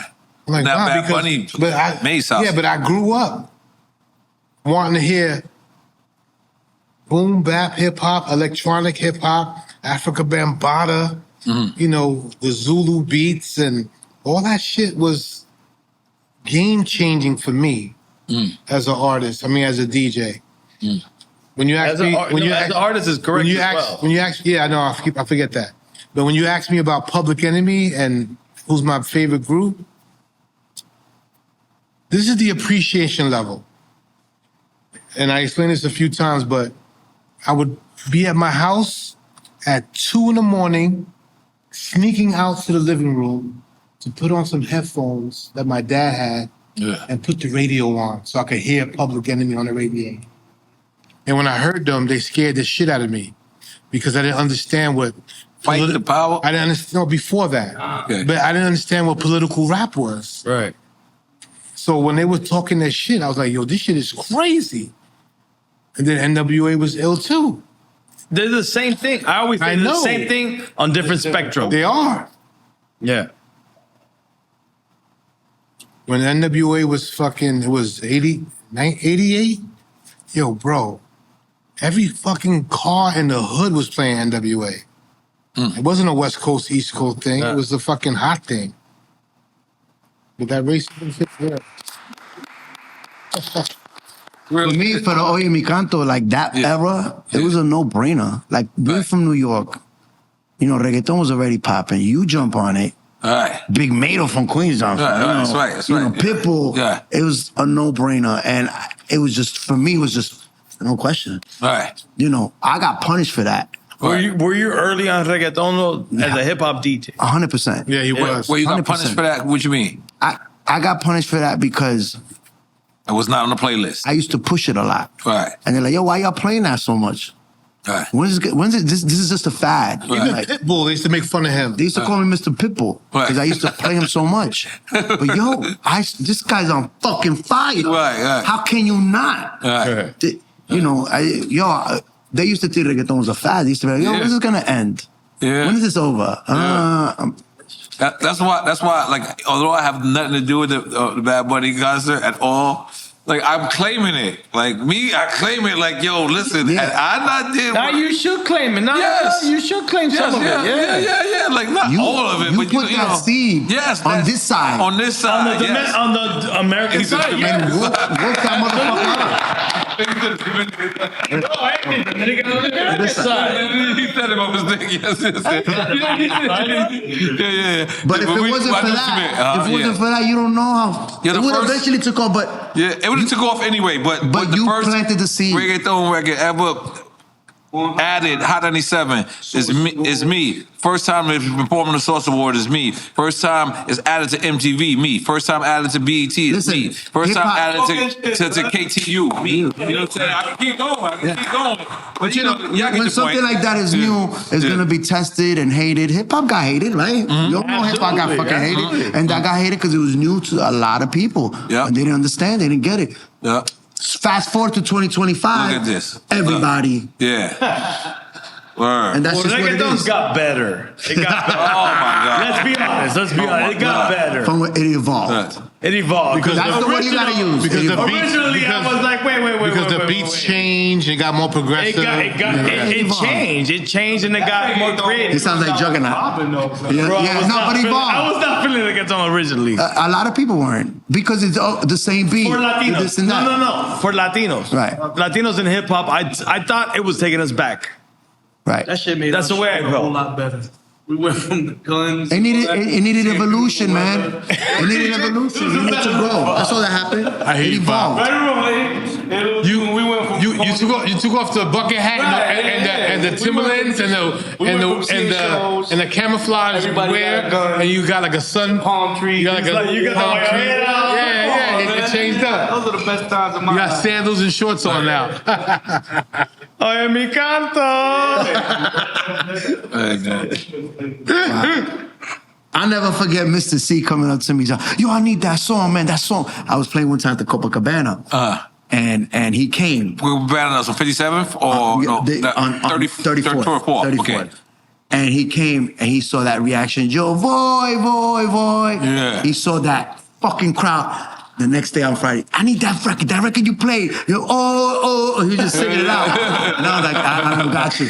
Yo, and that's one thing Mr. C just always used to be on. Nah, like, he was on it though. I need this, I need that. Is this rocking? Is this not rocking? Should I throw this away? Like he was on it. But you know, it's the beautiful thing about a DJ, like somebody that loves what they do. Right. You know what I'm saying? That's why he was a legend. That Mr. C dude was a very, very powerful and dangerous DJ. And unique. A lot of people were scared to play after him. I hated to play after him. I'd be like, damn, Yeah. fuck, I gotta work hard now. Yes, he was tough. But he was a tough motherfucker. He was tough. Yeah. Love you, boy. Is it true? Like You played around like if you like. If you're the headliner, you could tell the opener not to play a certain record. Yeah. You could, Yeah. you could do that. But why? It's etiquette. Because you want to save the headliner needs to shine. They pay big money. You for would it. get pissed if the Not only that, you also have to think about the party itself. When you're rocking a place, you want the shit to last for 4 hours. Right. And you want to build the shit up to be Right. exciting. You know what I'm saying? So you're not playing that half fucking record at midnight because it's supposed to turn up at 2 a.m. You know what I'm saying? That's just the old school. Nowadays, this shit is Oh yeah, all over they the going fucking for the- place. they going for But- the home run and fucking right. But respectfully, if there's a headliner, you let him do what he does best, and Can't you do that. play the role. It's And it's the night of the flow. etiquette. And you have to, and then the other thing is it's business too. You have to keep those motherfuckers there all night spending money. If you turn up too early, they get too drunk too early, they out the door. yeah, it's DJ etiquette. Right, DJ etiquette, man. It is. That's it. I remember you used to call yourself the International Club King. Yo, I gave him that name. I don't know what he. I gave him that name. I drink to that. No, but I'm gonna be honest. I've been to a lot of your parties, and it is international. Like I said before, I like to play a little bit of everything, which is the beauty of a party. Like when you there's some nights that you just have to play ratchet hip hop, but there's some other nights, those best parties is when you could tap into a little bit of everything. You take them a look, reggae, fucking house, hip hop, old school shit, then bowl. Wait, there's new house? There's new house music? House. I just know Girl Our House. You. That's it. Nah. When I say house, I'm talking about. I'm fucking N.O.R.E, there's a thing called Afro House right now. Afro House. Afro Holy is shit. crazy. Big. We fucked him up right now. Yeah. Afro House. I used to play hooking the house music only. He's like, I used to dance. If you take those braids out right now and put a little afro on, you get your afro house on. Okay, I got my God damn it. I'm gonna take a shot to that. Hold on, this is empty. I got no Take a shot to that. Salud. I don't like your shots. No get the way. Yo, this shit's getting me nice. We gotta cut this interview off soon. Yeah, we good. Now we good. done in 2.5 seconds. Yeah. I love it. Man, enough, man. Listen. 1,000,000%. You have everything to do with my career, Yes, sir. which means you got everything to do with what we built right here. We've been trying to get you here to give you your flowers a long time ago. I don't want you to feel like that we we tapped in and went so hard is because of what happened. You've been deserved your flowers. You've been deserved this love. You've been deserved. I know, you've been trying to get me since 2018. That's right. I remember. You've been to hear these stories and hear you put in, your people in front of you. It's inspiring. It's something that I do a lot, but it's something like it's more inspiring to hear it. Come from a DJ perspective. Even my DJ, been my DJ for 20 years, and he said the only 2 times I've been on Hot 97 is when DJ Enuff. Thank you for that. And when DJ Enuff. That's a prime. I'm sorry to cut you off, but that's a prime example what this man would do. You said it 2 times, and I don't know if you remember because you do so much for everybody. Yo, guys. Because of you. Thank you. Heavy hitter right here. Heavy hitter. Heavy hitter. Morning. I like it.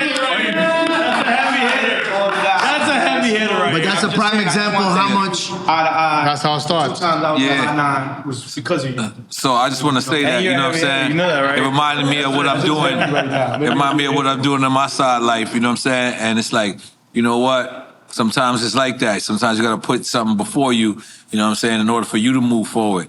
And, it was crazy because we're sitting around and I'm like, there's no better guest, man. We need Mr. Enuff out here. You know what I'm saying? We need to give you your flowers because 1, it's long overdue.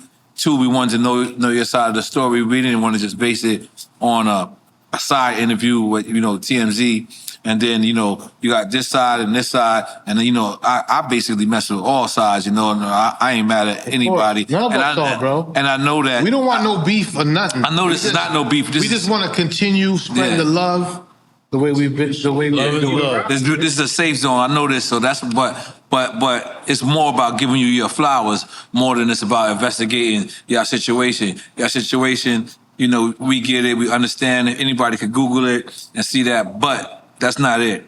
What is you gave hip hop so much. Thank you, brother. Personally, you gave me so much. You gave Joe so much. You gave Khaled so much. That's why it was easy for when they said, in 30 seconds, we're going to put together something for you enough, and everyone came out to you. So I want to salute you face to face, Thank you, brother. man to man, eye to eye, and let you know that what you've done for me personally. I know there's been times I've been, I'll land and be like, I just landed, man. Please, what are you doing? Hit the door and all right, shut the fuck up. Come on. And you'll play my records all the time.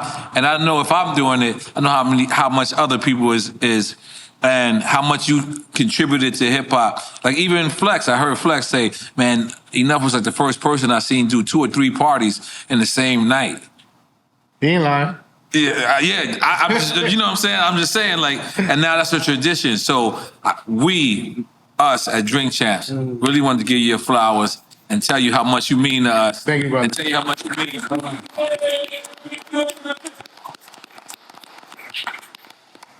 And for what you did, we are excited to see your next endeavor, to where you going from here. We know it's not over. We know this is the next step on the next level to greatness. Facts. And we can't wait to see it. So we're gonna take a couple pictures and we got it? Oh, we got it. We got it? Okay, hold on. Our show is about giving people their flowers.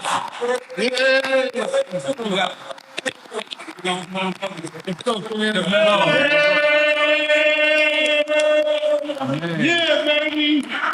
I thought we was doing something for Enuff right now. Yeah. It's you too, Thank bro. you, man. And we proud of you too, man, because as a Queens kid, man, you got a sneaker store. Tell them.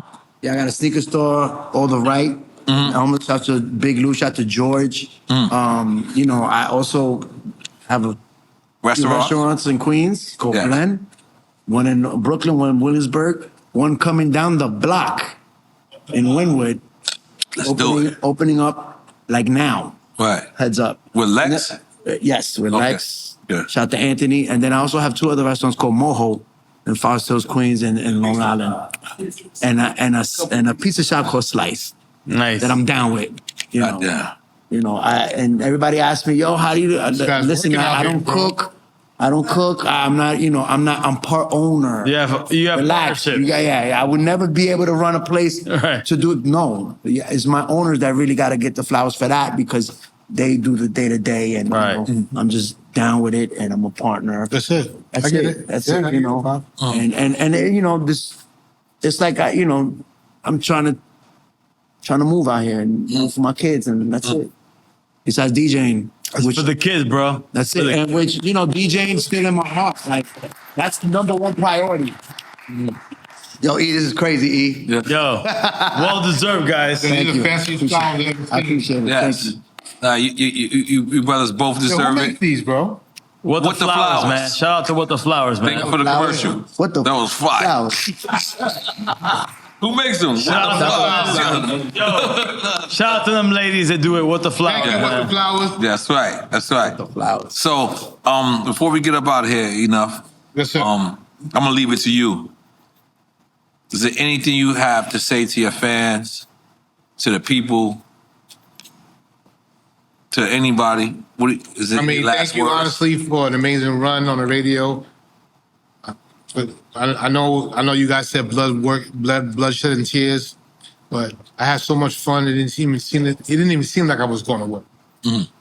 And I think the most important thing is I was able to spread the love and give people like you a shot. That's right. Give people like you a shot. Right. Give people like you a shot. Right. Give people like you a shot. That means a lot to me. And the Talk. fact that I can do that, it's everything. Continue.